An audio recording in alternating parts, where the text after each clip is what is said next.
புதிய தலைமுறை digital open talk நிகழ்ச்சிக்கு உங்கள் அனைவரையும் அன்போடு வரவேற்கிறேன்.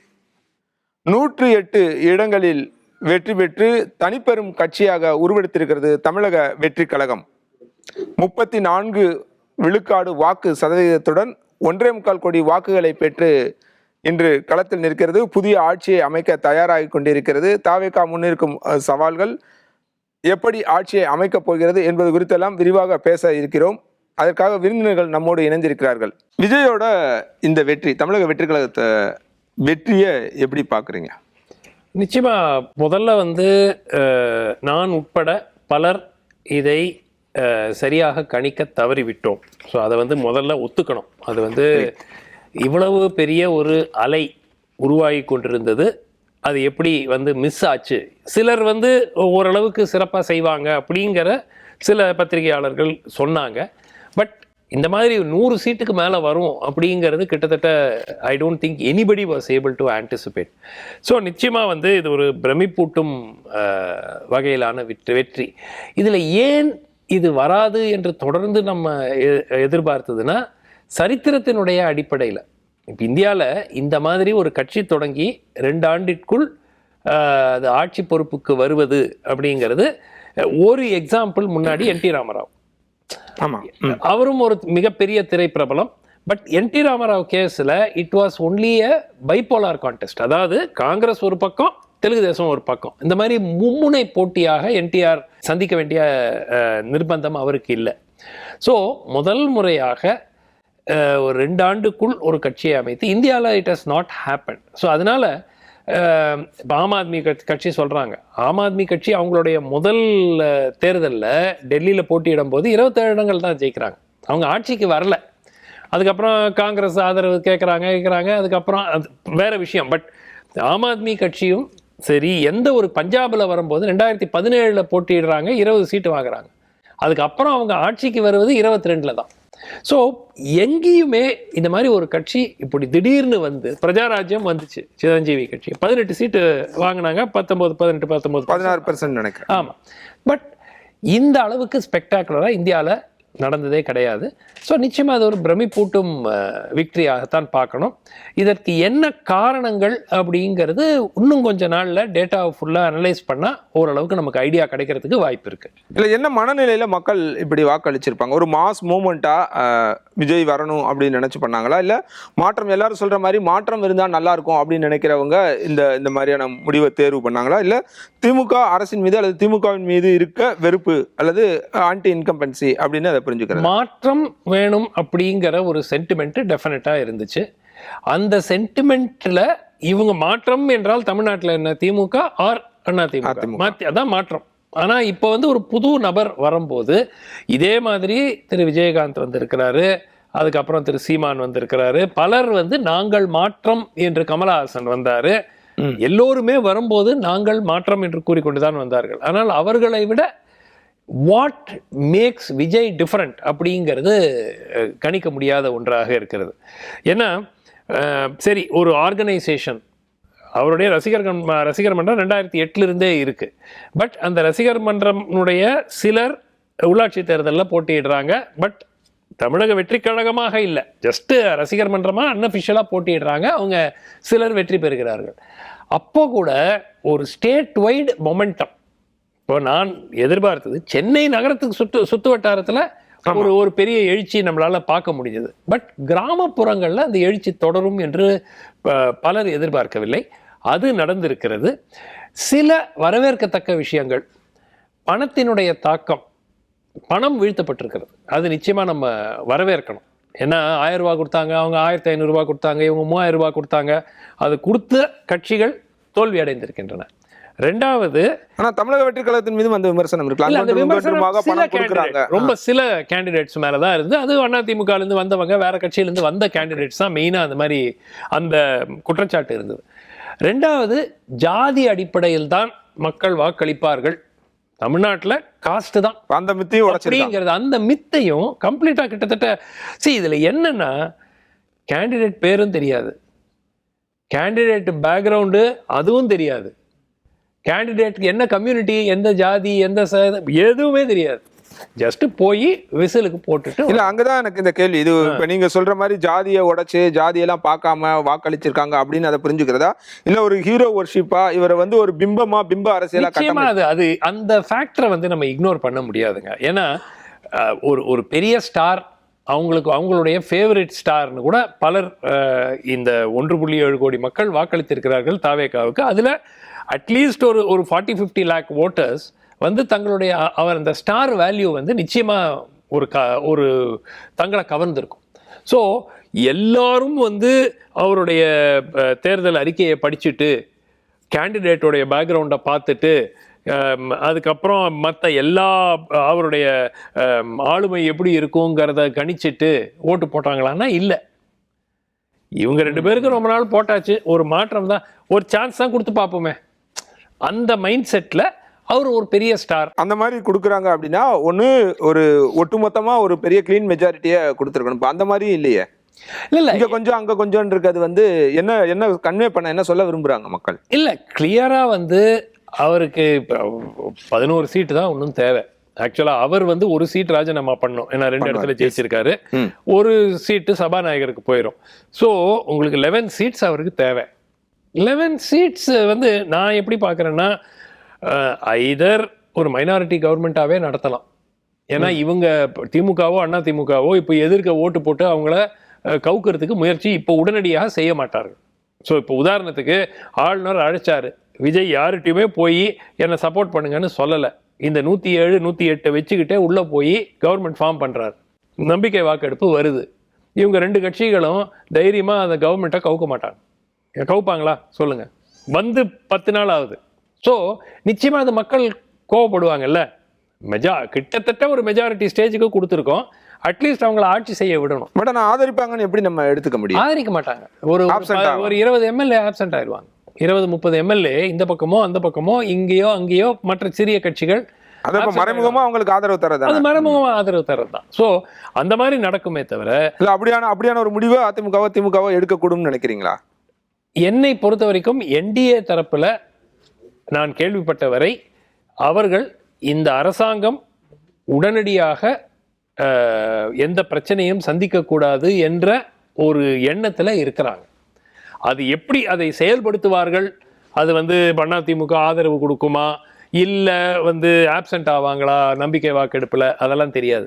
பட் நான் கேள்விப்பட்டது வரை, அதுவும் டெல்லியில் கேள்விப்பட்டது வரை, அவர்கள் இந்த விஜயுடைய அரசை இப்பொழுது பலவீனப்படுத்த எந்த எண்ணமும் இல்லை.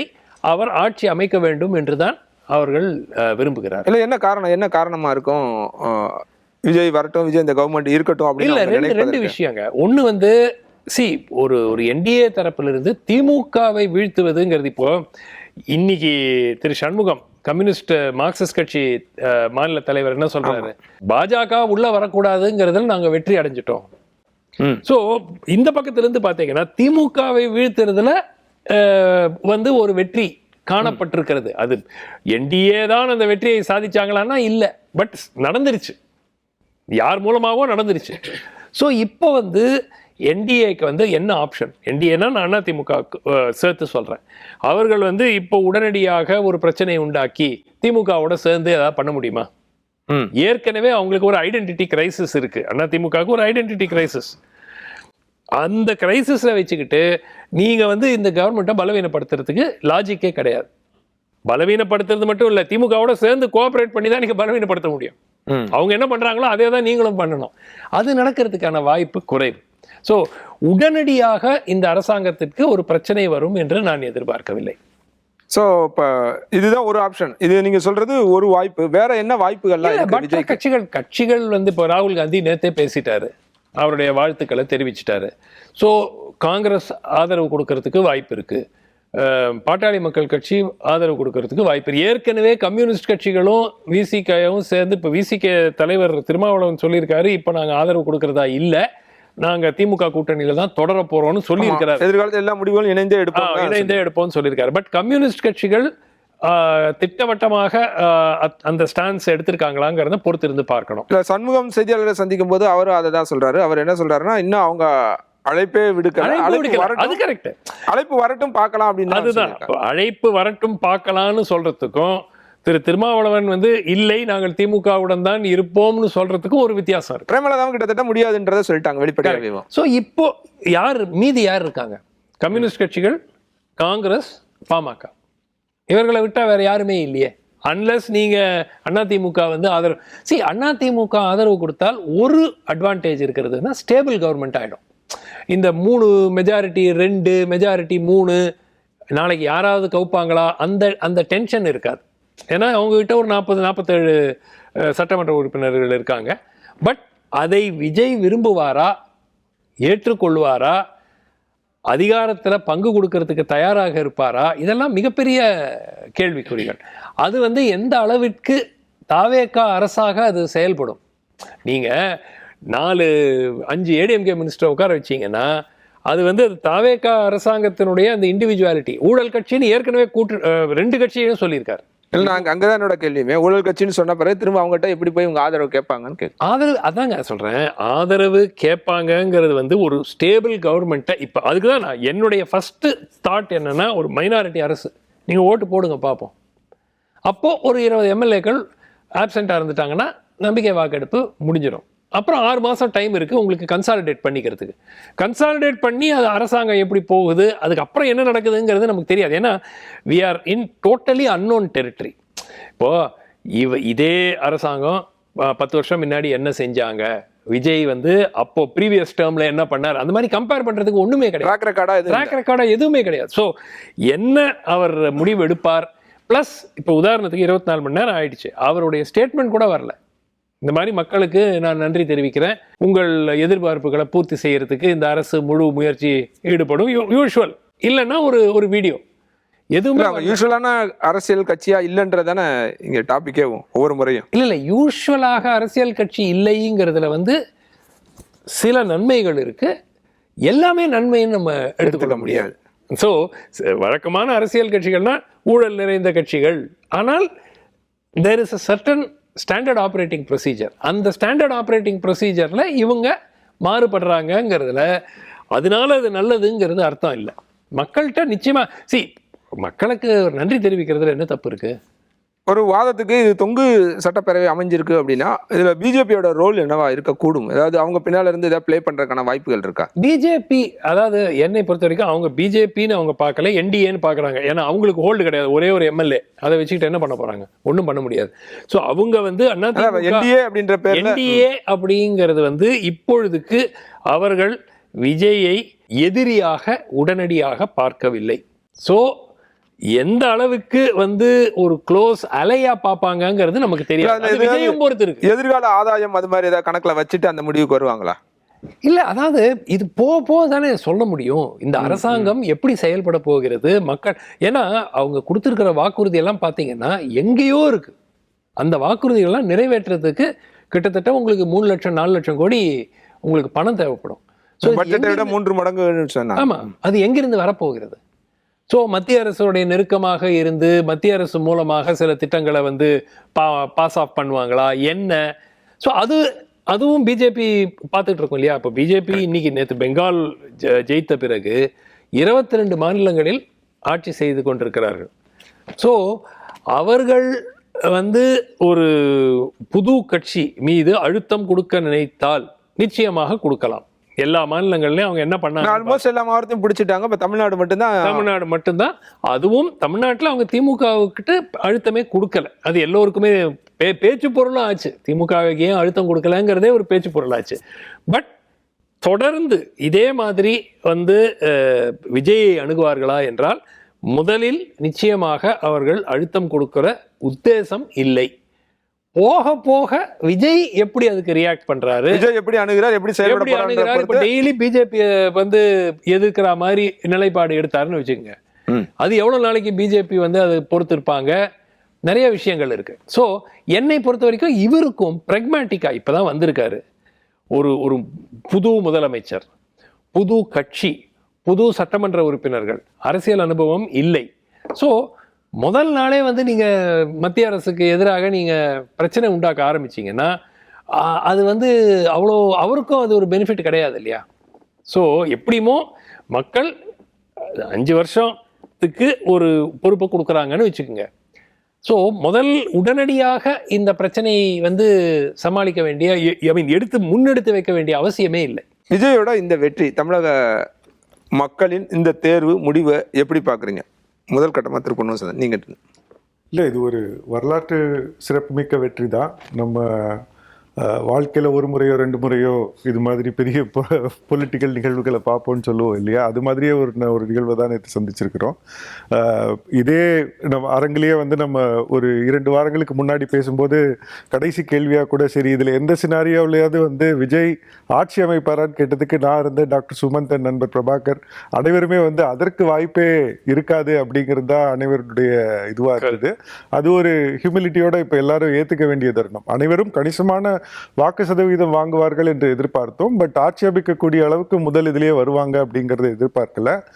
நான் வந்து இதை முதல்ல ப்ரோ இன்கம்பன்சி ஆன்டி இன்கம்பன்சின்னு பார்க்கறத தாண்டி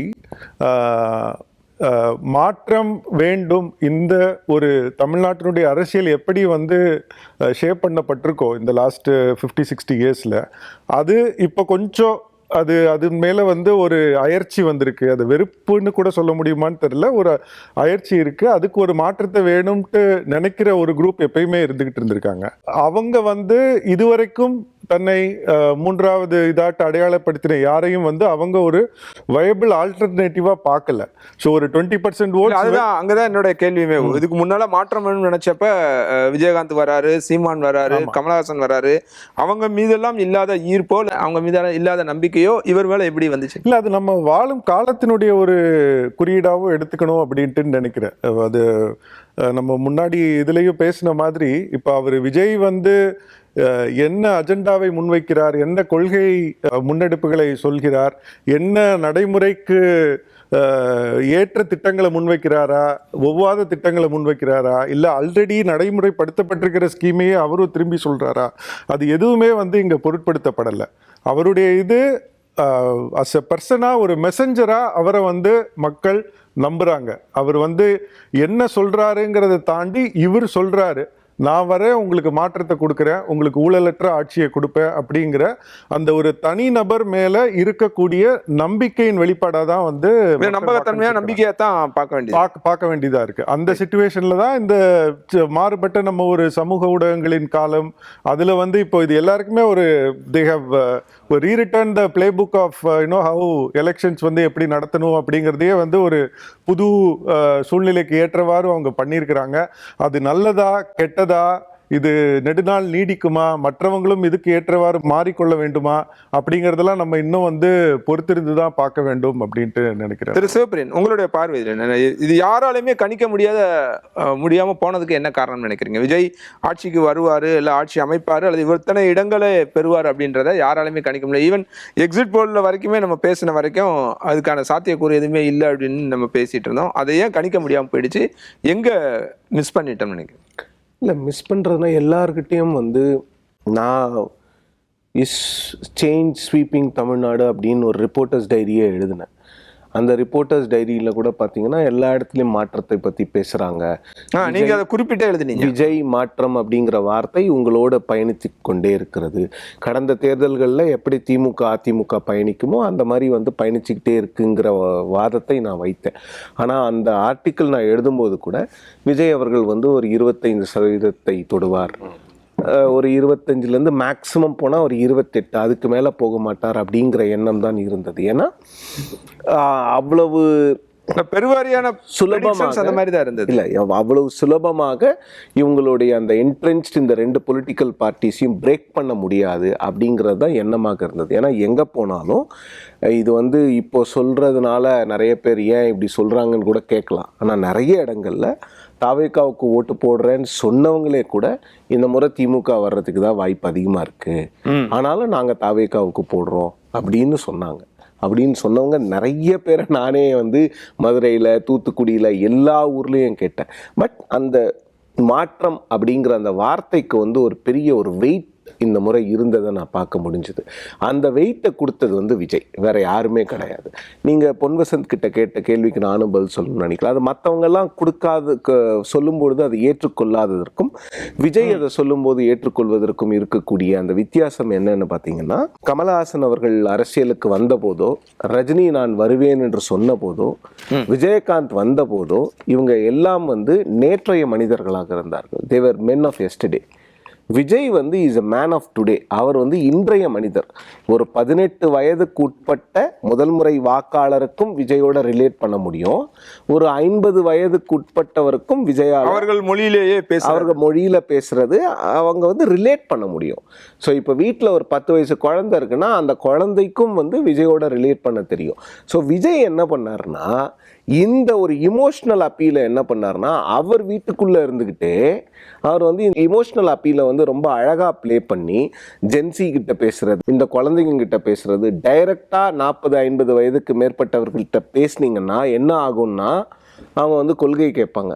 இப்போ என்கிட்ட நானே நிறைய இடங்களில் சொல்லியிருக்கேன், எனக்கு விஜயோட கொள்கை என்னன்னு தெரியணும், அவர் வந்து இன்வெஸ்ட்மெண்ட்டுக்கு என்ன பண்ணுவாருன்னு தெரியணும், தமிழ்நாட்டோட க்ரோத்தை பாதுகாப்பாரான்னு தெரியணும், இந்த விஷயங்களை எம்ஓயூஸை எவ்வளோ கன்வெர்ட் பண்ணுவாருன்னு தெரியணும், அவருடைய ஸ்டாண்ட் இந்த விஷயத்தில் என்ன, நான் ஒரு 100 கேள்வி கேட்பேன்.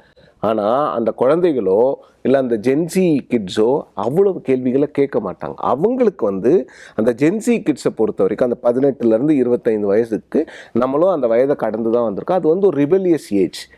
இருக்கிற ஸ்டேட்டஸ் கோவை எல்லாத்தையும் சேஞ்ச் பண்ணக்கூடிய அந்த ஒரு மனப்பான்மை கொண்ட ஒரு வயது அது. அப்போ ஸ்டேட்டஸ் கோவோ சேஞ்ச் பண்ண சேலஞ்ச் பண்ணோம்.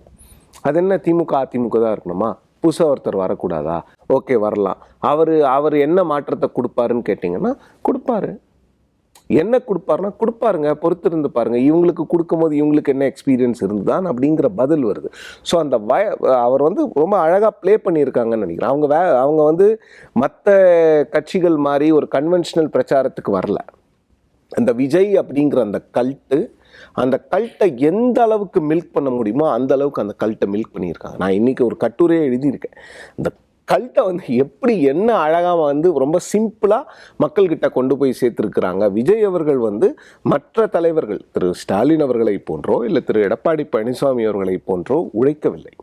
அது எல்லாருக்குமே தெரிஞ்சுது. ஆனால் அவர் உழைக்கலைங்கிறத வந்து அந்த ஜென்சி கிட்ஸோ இல்லை மற்றவங்களும் வந்து மறுக்கவே இல்லை. பரவாயில்ல, என்ன இருக்கு, அவர் வந்து இந்த ஏஜுக்கு ஏற்ற மாதிரி அவர் வந்து சோசியல் மீடியால பேசுறாரு, உங்களை மாதிரி என்ன மேடை போட்டு பேசணுமா, அவர் வராரு, வைப் பண்றாரு, கையாட்டுறாரு, டான்ஸ் மாதிரி பண்றாரு, அது போதும், எங்களுக்கு அது வேணும், அவர் நல்லா செய்வாரு, நாங்க அவரை நம்புறோம். இன்னைக்கு காலையில நான் வீட்டுல இருந்து வரும்போது ஒரு ஆட்டோ டிரைவர்கிட்ட கேட்டுட்டு வந்தேன், என்ன சார் யாருக்கு ஓட்டு போட்டீங்க அப்படின்னு. என் பசங்களுக்காக ஓட்டு போட்டேன் சார், போதுமா, அதுக்கு மேலே என்ன எதுவும் கேட்காதீங்க அப்படின்னாரு. ஸோ அதுலேருந்து தெரியுது அந்த ஒரு ப்ரெஷரை வந்து வீட்டுக்குள்ளேயே பில்ட் பண்ணிட்டாங்கன்னு நினைக்கிறேன். இன்னொன்று மெசேஜிங் வந்து கரெக்டாக இருந்தது. நான் வந்து கட்சி ஆரம்பித்து வீட்டுக்குள்ளே வரல, வீட்டுக்குள்ளே வந்த பிறகு தான் நான் கட்சி ஆரம்பிக்கிற மாதிரி. ஸோ அவர் என்ன பண்ணார்னா, அவர் வந்து அவரோட கேம்பெயினிங்கை வந்து கிட்டத்தட்ட வந்து மற்றவங்க கிட்ட அவுட் சோர்ஸ் பண்ணிட்டாருன்னு நினைக்கிறேன். அவர் வந்து நான் கேம்பெயின் பண்ணல, என்னால் வெளியில் வர முடியாது, வெளியில் வராததையும் என்ன பண்ணாங்கன்னா ரொம்ப சக்ஸஸ்ஃபுல்லாக டிஎம்கே என்னை வெளியில் விடலை, டிஎம்கே அரசாங்கம் வந்து என்னை வெளியிலேயே விடலை, எனக்கு முட்டுக்கட்டை போட்டுக்கொண்டே இருக்கிறார்கள் அப்படிங்கிறத சக்ஸஸ்ஃபுல்லாக ஒரு டெம்ப்ளேட் ஒன்று இருக்குது தமிழ்நாட்டில். திரு எம்ஜி ராமச்சந்திரன் அவர்களும் செல்வி ஜெயலலிதா அவர்களும் அந்த ஆன்டி டிஎம்கே ஸ்டாண்டை வந்து ரொம்ப வாசிவரஸாக எடுப்பாங்க. அவங்க எடுத்தாங்கன்னா எல்லாத்துக்குமே திமுக காரணங்கிற மாதிரி கன்வின்ஸ் பண்ணுவாங்க. அது உண்மையா பொய்யாங்கிறதுலாம் அப்புறம். அந்த மாதிரி விஜய் வந்து அந்த ஸ்டாண்டை ரொம்ப தெளிவாக எடுத்துட்டார். அதனால தான் ஏடிஎம்கே வந்து அவரை வந்து கவுண்டர் பண்ணவே முடியல. முதல்ல இருந்தே தெரிஞ்சுது, ரைட்டிங் வாஸ் ஆன் த வால். அவர் வந்து ஏடிஎம்கே வாக்குகளை மிகப்பெரிய அளவில் எடுக்க போறாருன்னு தெரியும், திமுக வாக்குகளையும் இப்போ எடுக்க போறாருன்னு தெரியும். ஆனால் அதிமுக 3வது இடத்துக்குள்ள போயிருக்கு.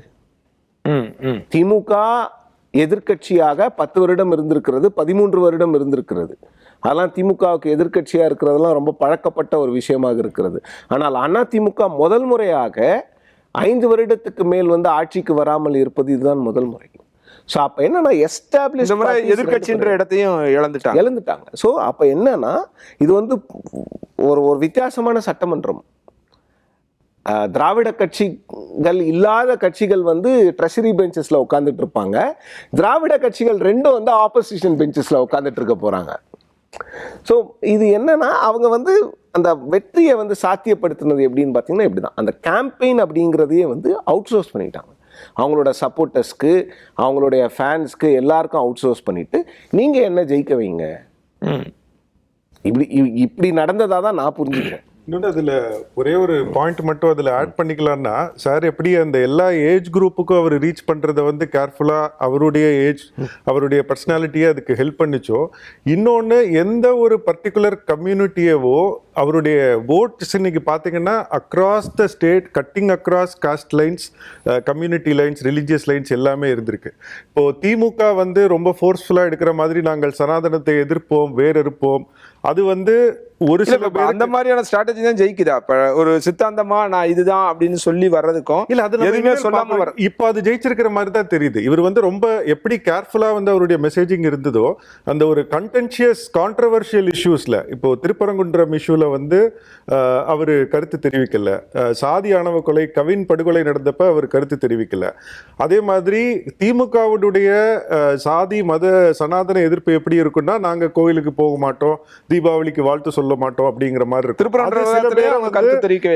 அந்நியப்படுத்தும். இவர் வந்து எம்மதமும் சம்மதம்ங்கிறாரு, கோவிலுக்கும் போய் கும்பிடுறாரு, சர்ச்சுக்கும் போய் கும்பிடுறாரு, மாஸ்குக்கும் போய் கும்பிடுறாருங்கிறப்ப அந்த கிரேட், அந்த ஒரு காமன் டினாமினேட்டர் இருக்குல்ல, எவ்வளவு அதிகப்படியான ஆட்களுக்கு என்னால ரீச் பண்ண முடியும், யாரையும் வந்து வெறுப்பேத்தாம, யாரையும் அந்நியப்படுத்தாம பண்றதுங்கிறத ரொம்ப கேர்ஃபுல்லா டிசைன் பண்ணி வந்து அவங்க பண்ணிருக்காங்க. சித்தாந்தம் இல்லாதது எப்பவுமே ஒரு அட்வான்டேஜ். ஏன்னா யாரையும் வந்து நீங்க எதிரி ஆக்கல. ஸோ எல்லாருமே வந்து உங்களுக்கு ஓட்டு போடக்கூடிய நபர்களாக நீங்கள் வைக்கிறதுங்கிறது ஒரு ஜென்ரலா ஊழலை ஒழிப்போம், எல்லா சித்தாந்த ஆட்களையும் உள்ள கொண்டு வந்துட முடியும். மயிலாப்பூர்ல வெங்கட்ராமன் வந்து இவ்வளவு ஓட்டு வாங்கி ஜெயிச்சிருக்காரு. யாரும் அங்க பிஜேபிக்கு ஓட்டு போட்ட மாதிரி தெரியலையே, தாவேக்காக்கு தான் ஓட்டு போட்டிருக்காங்க இல்லையா? அங்க ஒரு திமுக கேண்டிடேட்டுக்கு எப்பயுமே அந்த ஓட் டிரான்ஸ்பர் நடந்திருக்காது. ஆனா இன்னைக்கு அந்த ஓட் டிரான்ஸ்பர் டிவிகேக்கு சாத்தியமாயிருக்குல்ல. கொளத்தூர்ல 4வது முறையாக போட்டியிட்ட முதலமைச்சராக இருந்த ஸ்டாலினுமே அங்கிருந்து தோற்கடிக்கப்பட்டிருக்காரு. அதை எப்படி புரிஞ்சுக்கிறது? இல்ல அது இந்த கேள்வி சேர்த்தே சொல்லிருங்க. ஒட்டுமொத்தமா இந்த தேர்தல் தோல்வி அப்படின்றதுல இருந்து திமுகவும் சரி அதிமுகவும் சரி என்ன கற்றுக்கொள்ள வேண்டும் அப்படின்னு நினைக்கிறேன்? முதல்ல கொளத்தூர்ல தோல்வி அப்படிங்கிறது நான் பார்க்கறது ரொம்ப துரதிருஷ்டவசம். ஏன்னா எல்லாருடைய கம்ப்ளைண்ட் வந்து முதலமைச்சர் அவர் தொகுதிக்கு இவ்வளோ திட்டங்களை கொண்டு போறாரு, மற்ற தொகுதிகளுக்கு கொடுக்க மாட்டேங்கிறாங்க. இன்ஃபேக்ட் கொளத்தூர்ல சுத்து வட்டாரத்தில் இருக்கிற தொகுதி மக்களே அதான் சொல்லுவாங்க, ஏங்க எல்லாமே வந்து சிஎம் கான்ஸ்டிடுவன்சிக்கு தாங்க போகுது. ஸோ நிச்சயமா அவர் அந்த தொகுதிக்கு ஒரு ஆவரேஜ் எம்எல்ஏ விட பல மடங்கு அதிகமாக செஞ்சிருக்கிறார், அதுல மாற்று கருத்து கிடையாது. அவ்வளவு செய்தும் தொகுதி மக்கள் நம்பிக்கையை பெற தவறிட்டாரா? இல்ல, இது வந்து உங்களுக்கு ஒரு வேவ் என்று வரும்போது அவ்வளவு வந்து டிஸ்கிரிமினேட் ஆகும். ஆனாலும் 73 எம்எல்ஏக்கள் வெற்றி பெற்றிருக்க சூழல்ல இவர் ஒருத்தருக்கு கண்டிப்பா ஜெயிச்சிருக்காரு. நேற்று அந்த கட்சியிலிருந்து ஒரு நபர் என்கிட்ட சொன்னது வந்து, முன்கூட்டியே சிலர் மேபி ஒரு சேஃப் சீட்டுக்கு முதலமைச்சர் செல்லலாமா அப்படிங்கிற அந்த யோசனை தெரிவிக்கப்பட்டது ஒரு 1.5 மாசம் 2 மாசத்துக்கு முன்னாடி. பட் அது வந்து சீரியஸா யாரும் எடுத்துக்கல. அது சிஎம்கே வந்து என்ன ப்ராப்ளம் வரப்போகுது அப்படிங்கிற மாதிரி அவங்க சீரியஸா எடுத்துக்கல. பிளஸ் ஒரு மூத்த அமைச்சர் வந்து எல்லாத்தையும் நாங்கள் பார்த்துக்கிறோம் அப்படிங்கிற தைரியத்தில் விட்டுட்டாங்கிறது தான் இது. அதுதான் நீங்க பரந்தாமனும் கேள்வி கேட்டிருக்காரு. ரெண்டாவது, திமுக கற்றுக்கொள்ள வேண்டியது என்ன? இதுல 2 விஷயம். திமுக கற்றுக்கொள்ள வேண்டியது ஒரு விஷயம், கம்ப்ளேசன்சினா நம்மளை விட்டா யாரு, நம்ம தான் வரப்போறோம் கிட்டத்தட்ட. பிளஸ் அந்த மீடியா கண்ட்ரோல்னால அவங்களுக்கு எதிர் என்ன நடக்குதுங்கிற ஆக்சுவல் கிரவுண்ட் சிச்சுவேஷன் அவங்களுக்கே தெரியாமல் போயிடுச்சு. ஏன்னா மீடியாவை போட்டாங்கன்னா திமுக ஜெயிக்குது, 200 சீட்டு வரப்போகுது, எல்லாம் தேனும் பாலும் ஆறா ஓடுது, இதே தான் வந்துகிட்டு இருக்கு. சம்வேர் ஐ திங்க் அவங்களே அதை நம்ப ஆரம்பிச்சிட்டாங்க. ஸோ இப்போ ப்ரீவியஸ் ஏடிஎம்கே கவர்மெண்ட்ல எடுத்துங்க, டெய்லி மீடியாவில் வந்து ஒரு போராட்டம் நடக்கும், ஒரு ஸ்டெர்லைட்னா அதை வச்சு ஒரு வாரம் நடத்த வேண்டிய விவாதங்கள், கதிராமங்கலத்தில் நடந்த அந்த ஓஎன்ஜிசி போராட்டம், அதுக்கு பிறகு சாத்தாங்குளத்தில் நடந்தது, இதெல்லாம். ஸோ மக்களுக்கு ஒரு இது வரும், ஓஹோ கவர்மெண்ட் என்னங்க இப்படி கோட்டை விட்டாங்க. வேறஸ் இந்த லாஸ்ட் 5 இயர்ஸில் அந்த மாதிரி கன்ஸ்ட்ரக்டிவாக டிபேட்டே இல்லை. அதுக்கு காரணம் திமுக தான். ஏன்னா அவங்க இந்த மீடியா கண்ட்ரோல்னால they lost the voice from the ground. அது ஒன்று நிச்சயமாக வந்து கற்றுக்கணும். ஒன்று. ரெண்டாவது, அகெயின் ஐடியாலஜிக்கலி உங்களுக்கு நான் ஸ்டாலின் அவர்கள் வரும்போது நான் எதிர்பார்த்தது கலைஞர் உடைய அந்த ஐடியாலஜிக்கல் ஸ்டாண்ட்லேருந்து கொஞ்சம் நியூட்ரலாக இருப்பார். அவருடைய செயல்பாடு அப்படி இருந்திருக்கலாம். பட் கட்சி வந்து அந்த அளவுக்கு ஐடியாலஜிக்கலி நியூட்ரல் ஸ்டாண்ட் எடுக்கலை. சனாதனத்தை வேரோடு அழிப்போம் சொல்ல வேண்டிய அவசியமே கிடையாது. There is no need. நீங்கள் அழிக்கிறீங்க அழிக்கலை அது வேற விஷயம். பட் எதற்காக அதை கூற வேண்டும்? ஸோ இந்த மாதிரி விஷயங்களை அவங்க டெஃபினட்டாக அவாய்ட் பண்ணியிருக்கலாம். அதனால வந்து பாசிட்டிவ் அதனால தான் எலெக்ஷன் போச்சானா இல்லை. But these are ideological position they could have avoided. இப்போ அடுத்த ஜெனரேஷன் திமுகவில் எப்படி, ஏன்னா இப்போ விஜயை வந்து எதிர்கொள்வதற்கு இப்போ உதயநிதி தான் முக்கால்வாசி எதிர்கட்சி தலைவராக வருவார். வந்தார்னா அன்லெஸ் திமுகவே வந்து வேண்டாம், நாங்கள் வேறு யாராவது KN நேரு போன்ற யாராவது எதிர்கட்சி தலைவராக நியமிக்கிறோன்னு திமுகவே முடிவெடுத்தாலே தவிர உதயநிதி தான் வருவார். ஸோ இது வந்து கிட்டத்தட்ட ஒரே ஏஜ் குரூப். உதயநிதியும் விஜயும் கிட்டத்தட்ட மோர் ஆர் லெஸ் கண்டெம்பரரிஸ், ஒரே ஏஜ் குரூப். ஸோ அந்த மாதிரி இருக்கும்போது ஜென் நெக்ஸ்ட் இப்போ திமுக இருக்கட்டும் அண்ணா திமுகவாக இருக்கட்டும், slowly they are losing the youth out. இப்போ இந்த தாவேக்காவுக்கு போட்டவங்க ஓவர்வெல்மிங்காக பார்த்தீங்கன்னா இளைஞர்கள். ஸோ இந்த இளைஞர்களுக்கு ஏன் திமுகவையும் அண்ணா திமுகவையும் பிடிக்காமல் போய்விட்டது? அது பரிசீலனை செய்யணும் இல்லையா? சுய பரிசோதனை செய்யணும். எதனால they have lost the touch with the GenZ. GenZ மட்டும் இல்ல, ஜென்சி விட அடுத்த பெண்கள் வாக்குகளுமே அவங்க இழந்திருக்காங்கன்றது எதனால? அதுதான் அந்த அந்த சுய பரிசோதனை தான் செய்யணும். 1000 ரூபா கொடுக்குறாங்க, இலவச பஸ் கொடுக்குறாங்க, அப்புறம் எவ்வளவோ திட்டங்கள் நலத்திட்டங்கள் கொடுக்குறாங்க. அப்போ கூட ஏன் பெண்கள் வந்து உங்களை நம்பாம விஜயை நம்புறாங்க? ஸோ இதெல்லாம் வந்து ரொம்ப they have to do introspection. Anna திமுகவுக்கு இது ஒரு மிக மிக மிக மிக பெரிய, திமுகவை விட திமுக ஆட்சியில் இருந்திருக்காங்க, அவங்களுக்கு இன்னும் 5 ஆண்டு எதிர்க்கட்சியாக இருக்க போறாங்க. அண்ணா திமுகவுக்கு இது ஒரு மிகப்பெரிய கிரைசிஸ். என்னை பொறுத்த வரைக்கும் அவர்களுக்கு தலைமை மாற்றம் யோசிக்க வேண்டிய ஒரு தருணம் வந்து விட்டது. ஏன்னா இதுதான் அவருடைய ஆசிட் டெஸ்ட். நான் இந்த தேர்தலுக்கு இல்லை, தேர்தலுக்கு பல மாதங்களுக்கு முன்னாடியே சொன்னேன், இந்த முறை அதிமுக வெற்றி பெறவில்லைன்னு நான் சொல்லலை, குறைந்தது ஒரு போன வாட்டியை விட ஒரு கூடுதலாக ஒரு 100 சீட் வந்திருந்துன்னு வைங்க, then it's a different story. இதுவே நீங்க உள்ள போய் பார்த்தீங்கன்னா 2 சமுதாயம் அதிமுகவினுடைய பலம், முக்குளத்தோர் சமுதாயம், கவுண்டர் சமுதாயம். 2 கவுண்டர் சமுதாயம் இருக்கக்கூடிய கொங்கு மண்டலத்திலையும் சரி, முக்குளத்தோர் சமுதாயம் இருக்கக்கூடிய தமிழ்நாட்டிலையும் they have been wiped out. Kongu மண்டலத்தில் அதிமுக கிட்டத்தட்ட இவ்வளவு மோசமாக செய்யும் என்று யாரும் எதிர்பார்த்திருக்க மாட்டாங்க. என்ன காப்பாத்திருக்குதுன்னா பாட்டாளி மக்கள் கட்சியினுடைய கூட்டணி தான் அதிமுக காப்பாத்திருக்கு. 22 சீட்டு வன்னியர் சமுதாயம் அதிகமாக இருக்கக்கூடிய இடங்களில் வந்திருக்கிற சீட்டு தான் அது. அந்த கூட்டணியிலன்னா அதுவும் வந்திருக்காது. ஸோ எடப்பாடியோடைய என்ன சொன்னாங்க, ஒரு கவுண்டர் சமுதாய கட்சியாக மாத்துறாரு அப்படின்னா அந்த பெல்ட்ல இருக்கக்கூடிய சீட்டை அவர் டெலிவர் பண்ணோம் இல்லையா? உங்களுடைய இடத்திலேயே நீங்க சீட்டை டெலிவர் பண்ண முடியலன்னா நீங்க எப்படி ஒரு பேன் தமிழ்நாடு லீடராக அக்செப்டன்ஸை திருப்பி கொண்டு வர முடியும்? ஸோ என்னை பொறுத்த வரைக்கும் அதிமுக வந்து நெக்ஸ்ட் ஜெனரேஷன் பற்றி யோசிக்கணும்.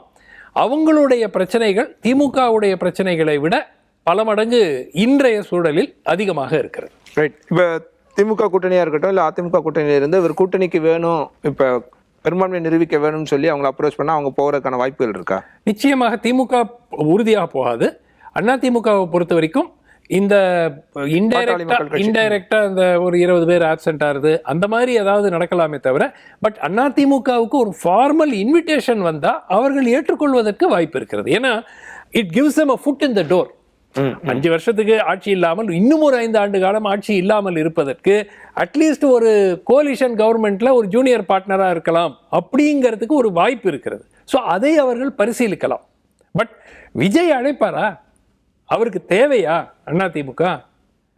அதுல ஒரு கம்ஃபர்டபுளான கவர்மெண்ட் இருக்கணும் அப்படின்னா இப்போ வெறும் 118 அப்படின்ற மார்ஜினோட எவ்வளவு நாளைக்கு ரன் பண்ண முடியும்? அப்ப ஒரு லாங் நம்பர்ஸ், பெரிய நம்பர் வச்சிருக்க. கரெக்ட். அவருக்கு ஸ்டெபிலிட்டி வேண்டும் என்றால் அவர் ஐதர் திமுகவை கேட்க முடியாது.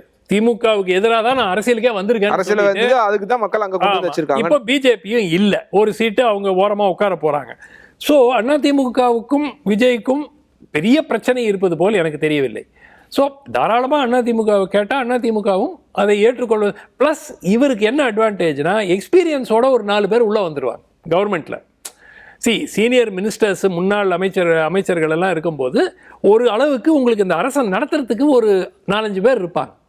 ஏற்கனவே அதிமுக ஜே.சி.டி. பிரபாகரன் இருக்காரு, செங்கோட்டையன் இருக்காரு, அவங்க எக்ஸ் ஏடிஎம்கே பீப்புள் இருக்காங்க. பட் இவங்கெல்லாம் வந்தாங்கன்னா that will give them some ஒரு இம்ப்ரெஷன் கொடுத்துரும். ஓ பரவாயில்லப்பா, ஓரளவுக்கு நீங்க வந்தாங்கன்னா கேபினெட்லயே சொல்றீங்க. கேபினெட்ல வெளியில இருந்து ஆதரவு அதிமுக கொடுத்து டெம்பரரியா அப்ப கொடுக்கலாம்.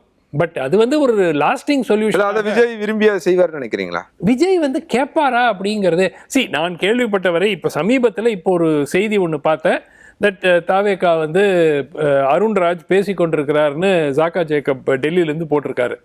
ஸோ அதிமுகவிடம் ஸோ அந்த மாதிரி நடந்து அது வந்து இஃப் இட் இஸ் பேசலன்னு சொல்லி இல்ல நாட், அதுதான் நவ்வா நாட்டாங்கிறது தான் அதை கொஸ்டின் பண்ணியிருக்காங்க. அது நாட் டாக்கிங் இல்ல, you don't go and say Sivapriyan is not talking to mister திருப்பதின்னு சொல்ல மாட்டோம்ல. அதுதான் அந்த மாதிரி பேச்சு வந்தால் if ADMK is going to be part of the government they may accept. If ADMK is only to support from outside பண்ணலாம். But அது வந்து ஒரு ஸ்திரமான ஒரு அரசை உருவாக்குமானா உருவாக்காது. இந்த வெற்றி நீங்க எதிர்பார்க்கப்பட்ட வெற்றி தானா? நீங்க எப்படி பாக்குறீங்க, உங்களோட முதல் கட்ட பார்வை? சார், முதல்ல விஜய் அபரிமிதமான வாக்கெடுப்பார் அப்படிங்கிறத தொடர்ச்சியா நான் நம்பினேன் ஆழமா. காரணம் என்னன்னா, அவர் ஒரு கமர்ஷியல் ஹீரோ சார். இந்த தேர்தலையே அவர் கமர்ஷியலாக தான் ஹேண்டில் பண்ணார். எப்படி ஒரு படம் வெற்றி அடையுமோ அதே அணுகுமுறையோடு தான் விஜய் கட்சியினுடைய அந்த பிரச்சார யுக்தி எல்லாமே இருந்தது. இன்னொன்று, களத்திற்கு சென்ற பொழுது நம்ம கன்னியாகுமரியில் நீங்கள் நடத்துகிற விவாதத்தில் கூட குறிப்பிட்டேன், ஒரு அபரிமிதமாக வந்து விஜய் கட்சிக்கு திடீரென்று ஒரு மக்கள் ஆதரவு இருக்கிறத பார்க்க முடிஞ்சது. பட் அதை வந்து ஒரு எல்லை மீறி கணிக்க முடியலை. அது இவ்வளோ பெரிய ஒரு வெற்றியை அவர்களுக்கு 100 இடங்களுக்கு மேலே பெற்றுத்தரும் அப்படிங்கிற விதமான நம்பிக்கை இல்லை. அந்த நம்பிக்கை ஏன் குறைவாக இருந்துச்சுன்னா, வேட்பாளர்களுக்கு ஒரு மதிப்பீடு இருக்குது அப்படிங்கிறத ஆழமாக நம்பினேன். ஒவ்வொரு தொகுதியிலும் போட்டியிடக்கூடிய வேட்பாளர்கள் ஒரு பெரிய ரோல் பிளே பண்ணுவாங்க. அவர்களுடைய செல்வாக்கு ஒரு 20,000 வாக்குகள் வரைக்கும் வெற்றி தோல்வியை தீர்மானிக்கும். அந்த இடம் தாவேகாவுக்கு பெரிய சவாலாக இருக்கும் அப்படிங்கிற இடம் மட்டும் கொஞ்சம் நெருடலாக இருந்தது. அந்த இடத்துல தான் தாவேகா மும்முனை போட்டிக்குள்ளே வரும். பட் அது வெற்றியாக பதிவு செய்கிற எண்ணிக்கை குறைவாக இருக்கும் அப்படின்னு நினைத்திருந்தேன். ஆனால் அதையும் மீறி தாவேகா வந்து ஒரு பெரிய லெவலில் ப்ளே பண்ணியிருக்கு. நீங்கள் ரொம்ப குறிப்பாக எனக்கு முன்பு சார்கள் குறிப்பிட்டதை போல் திருப்பரங்குன்றம் போன்ற விவகாரத்தை அவர் பேசவே இல்லை. திருப்பரங்குன்றம் அந்த விவகாரத்தில் இந்துக்கள் அப்படிங்கிற ஒரு அரசியலை முன்னெடுத்த இயக்கம் பாஜக, அதிமுகன்னு நான் அது கூட சேர்த்துக்கிறது பாஜக கூட்டணியில் இருக்கிறதுனால இல்லை. ஒரு நீதிமன்றமே சொன்ன பின்பும் கூட ஒரு சிறுபான்மையினர் பக்கம் அரணாக நின்றோம், ஒரு நடுநிலை வகித்தோம் அப்படிங்கக்கூடிய அளவில் செயல்பட்ட இயக்கம் திராவிட முன்னேற்ற கழகம். ஆனால் அந்த திருப்பரங்குன்றத்தில் 2 பேருமே தோக்குறாங்க. அங்க வந்து பாத்தீங்கன்னா கருத்தே சொல்லாத விஜய் வந்து 1 லட்சம் வாக்குகளுக்கு அதிகமா பெற்று ஜெயிக்கிறாரு. நிர்மல்குமார் அங்க சட்டமன்ற உறுப்பினர். அப்ப இந்த தேர்தல் முழுக்க எப்படி மாறி இருக்குன்னா சார், ஒரு கமர்ஷியல் ஹீரோ அவருடைய வருகை அது எப்படி பாதிக்குது அப்படிங்கிற அளவுக்கு தான் மாறி இருக்கு. நான் தேர்தலுக்கு சில நாட்களுக்கு முன்பு ஒரு விஷயம் குறிப்பிட்டிருந்தேன் சார். களம் அன்னைக்கெல்லாம் எப்படி இருந்துச்சுன்னா, விஜய் வெர்சஸ் அதர்ஸ்னு மாறிடுச்சு சார். சாமானிய மக்கள் கிட்ட நீங்கள் ரொம்ப சாமானிய மக்களுக்கு அதாவது அரசியல் புரிதல், அரசியல் ஆழ்ந்து சிந்திக்கக்கூடியவர்கள் தான் திமுக அதிமுக என்று பிரிந்து நின்றாங்க. எளிய மக்கள் அல்லது ஒரு சாதாரண அரசியல் பார்வையாளர்கள், ரொம்ப குறிப்பாக 18 வயதை தொட்டவர்கள், இன்னொன்று இந்த தேர்தல் நடத்தை முறைகளின்படியே கிட்டத்தட்ட 2.25 கோடி இளைஞர்கள் வாக்களிக்கிறாங்க. அப்போ அது எல்லாமே அவர்களுக்கு சாதகமாக மாறுது. கிட்டத்தட்ட 1 கோடி வாக்குகளை கடப்பார்கள் என்கிற அளவுக்கு கணிக்க முடிந்தது. அது இந்த அளவிற்கு மாறும் என்பது கிட்டத்தட்ட ஒரு பெரிய ஒரு மௌன புரட்சி அப்படின்னு நம்ம வடிவத்தில் வைத்துக் கொண்டால் கூட இது ஒரு ரசிக மனநிலையின் உச்சம் அப்படின்னு தான் நான் பார்க்குறேன். கிட்டத்தட்ட ஒரு ரசிக மனநிலையில் கொண்டவர்கள் அவர்கள் வேறு அரசியல் கட்சிகளின் பக்கம் தங்களுடைய பார்வையோ சிந்தனையோ திருப்பாம விஜய் வந்திருக்கிறார். விஜயும் எனக்கு முன்பு சிவப்பிரியன் சார் சொன்னதை போல ஒரு எமோஷனல் கனெக்ட் ஆகிட்டே இருந்தார் மக்கள்கிட்ட. ஒவ்வொரு வீட்லேயும் விஜய் இருக்காரு, ஒவ்வொரு வீட்லேயும் இருக்கக்கூடிய விஜய் தன்னோட இதை பதிவு பண்ணுவார் அப்படிங்கிறத சொன்னார். ஸோ இது எல்லாம் மக்கள்கிட்ட ஏதோ ஒரு வகையில் கனெக்ட் ஆயிடுச்சு சார். வீட்டில் அவங்க திமுகவுக்கு ஓட்டு போட்டிருக்கலாம் அல்லது அதிமுகவுக்கு போட்டிருக்கலாம், அந்த வீட்டுக்குள்ளே ஒரு ஓட்டை எடுத்து விட்டார் விஜய். அதுதான் நமக்கு ரிசல்ட் காட்டுது. 2,23,00,000 குடும்ப அட்டைகள் இருக்குது. இன்றைக்கி அவர் 1,70,00,000 ஓட்டு எடுத்திருக்காருன்னா ஒரு வீட்டுக்கு ஒரு ஓட்டு என்பதை தாண்டி 1.5 ஓட்டு 2 ஓட்டை தொட்டிருக்கிறார். அப்படி இல்லைன்னா வந்து 72 லட்சம் வாக்குகள் கிடைத்திருக்காது. 34%. ஆமா ஆமா ஓட்டை அவர் கடந்திருக்கிறார். ஒரு 20 முதல் 25 வரைக்கும் அவரால் எடுக்க முடியும் என்பதுதான் யூகமாக இருந்தது. அதையும் அவர் கடந்திருக்கிறார்னா இது திராவிட கட்சிகளுடைய தோல்வி, திமுகவோட தோல்வி அப்படிலாம் எதுவுமே கிடையாது சார். இது முழுக்க முழுக்க விஜய் என்கிற ஒரு தனிநபர் மீது மக்களுக்கு கிட்டத்தட்ட அவர் முதல் படம் சார் நாளைய தீர்ப்பு. அந்த நாளைய தீர்ப்பு என்கிற அந்த படத்திலிருந்து தொடங்கி கிட்டத்தட்ட அவர் வந்து விஜய் மக்கள் இயக்கமெல்லாம் நடத்துகிறாங்க. அவங்க அரசியல் மையத்துக்கு இன்னைக்கு வரல. விஜய் மக்கள் இயக்கம் என்றெல்லாம் அவர் ஒரு கடந்த காலங்களில் நடத்துகிறார். 2011 செல்வி ஜெயலலிதா அவர்களுடைய அண்ணா திராவிட முன்னேற்ற கழகத்தை ஆதரித்து விஜய் மக்கள் இயக்கம் கொடியை பிடிச்சிட்டுலாம் நின்னாங்க அன்றைய காலகட்ட அரசியலே. அப்போ ஏதோ ஒரு வகையில் விஜய்க்குள்ள ஒரு அரசியல் நெருப்பு இருந்துகிட்டே தான் இருந்துச்சு. அதை அவர் சரியான நேரத்தில் பயன்படுத்தி கொண்டார். ஜெயலலிதா அவர்கள் இல்லை, கிட்டத்தட்ட இந்த கலைஞர் அவர்களுடைய மறைவு, மு.க. ஸ்டாலின் அவர்கள் தொடர் வெற்றியை பதிவு செய்தார். ஆனாலும் அந்த வெற்றிக்கு அடித்தளம் நான் பல இடங்களில் சொல்லியிருக்கேன் சார். அது திமுகவினுடைய வெற்றிக்கு அடித்தளமே பாஜக எதிர்ப்பு தான். எப்போ விஜய் களத்துக்குள்ளே வந்துட்டாரோ அப்போ பாஜக எதிர்ப்பும் நீர்த்து போயிருச்சு.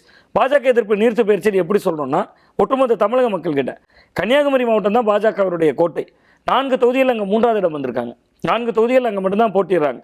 3வது இடம் வந்திருக்காங்க. கன்னியாகுமரி தொகுதியில் இப்போ நீங்கள் சொல்கிறபடி பார்த்தீங்கன்னா கன்னியாகுமரி தொகுதியில் தாவேகா உள்ள வரவே இல்லையே. ஆமாம், கன்னியாகுமரி மாவட்டம் ஃபுல்லாகவே 2ஆம் இடம் வந்திருக்காங்க. நீங்கள் கன்னியாகுமரி சட்டமன்ற தொகுதியில் மட்டும்தான் 3ஆம் இடம் வந்திருக்காங்க. மற்ற 5 தொகுதிகளிலையும் தாவேகா 2ஆம் இடம் வந்துட்டாங்க. அவங்க பாஜக ரோல் பிளேயே 2ஆம் இடம் வந்தாங்க, 3ஆம் இடம் வந்தாங்கன்றது. இப்போ நீங்கள் இதுக்கு முன்னால் நம்ம நிறைய விவாதங்களை பேசும்போது கூட மீனவர்கள் வாக்குகள் பெருவாரியாக அவங்களுக்கு போக வாய்ப்பு இருக்குது அப்படின்னு நம்ம பார்த்தோம். அப்படி இருந்ததுன்னா அங்கே இப்போ எல்லா இடத்துலையும் பரவலாக தமிழ்நாடு முழுவதும் வந்து நிறைய இடங்களில் வெற்றி வாங்கியிருக்காரு. வெற்றி 108 இடங்களில் ஜெயிச்சிருக்காரு அப்படின்போது கன்னியாகுமரி மாவட்டத்தில் ஒரு இடங்கள் கூட வெற்றி கிடைக்கலையே, அது என்ன காரணம்? ஆமாம் சார், அதுதான் சொல்கிறேன். அது பாஜக அரசியலை அழிச்சிருக்குல்ல, ஏதோ ஒரு பிளே பண்ணியிருக்கு. நீங்கள் தாவேகா என்ன பிளே பண்ணியிருக்காங்கன்னா கன்னியாகுமரி போன்ற மாவட்டத்தில் கிட்டத்தட்ட பாஜகவினுடைய கோட்டை சார் கன்னியாகுமரி. பாஜக வாக்குகளை பூரா இவர் எடுத்துட்டார். பாஜக வாக்குகளையும் எடுத்துட்டார், சிறுபான்மையினர் வாக்கையும் எடுத்துட்டார். நீங்க சிறுபான்மையினர் ஓட்டு எடுத்துட்டாங்க. கடந்த முறை கிள்ளியூர் சட்டமன்ற தொகுதியில் ராஜேஷ்குமார் 55,000 வாக்குகள் வித்தியாசத்தில் ஜெயிக்கிறார். இந்த தேர்தலில் கிள்ளியூர் சட்டமன்ற தொகுதியில் வெறும் 1300 ஓட்டில் ஜெயிக்கிறார். அதாவது சிறுபான்மை பெரும்பான்மை 2 கோட்டையை உடைச்சு விட்டு நீங்கள் இந்த தாவேக்கா வந்திருக்கிறதுல சில மாற்றங்கள், நல்ல மாற்றங்கள் நடந்திருக்குன்னு நான் பார்க்குறேன். நீங்கள் ஒரு வகையில் அது ரசிக மனநிலையான வாக்காக இருந்தாலும் ஜாதிய எல்லை மத எல்லை 2ஐயும் உடைச்சிருக்கு. தேர்தலில் பெரிய ரோல் பிளே பண்ண பணம், அந்த பணத்தை வாங்கிட்டு 2 கட்சிகள்லேருந்தும் பணம் வாங்கியிருக்காங்க. 2 கட்சியிலையும் பணம் வாங்கினவங்க பெரும்பாலும் தாவேக்காக்கு போட்டிருக்காங்க. இதை இன்னும் கொஞ்சம் நுணுக்கமாக அணுகுனா, நாளைய தீர்ப்பு தொடங்கி விஜயனுடைய படத்தை ஒட்டுமொத்தமாக தேட்டரில் பார்த்துக்க எவ்வளோ கட்டணம் செலவு பண்ணியிருப்பாங்களோ அந்த பணத்தை திமுக கொடுத்துருச்சு.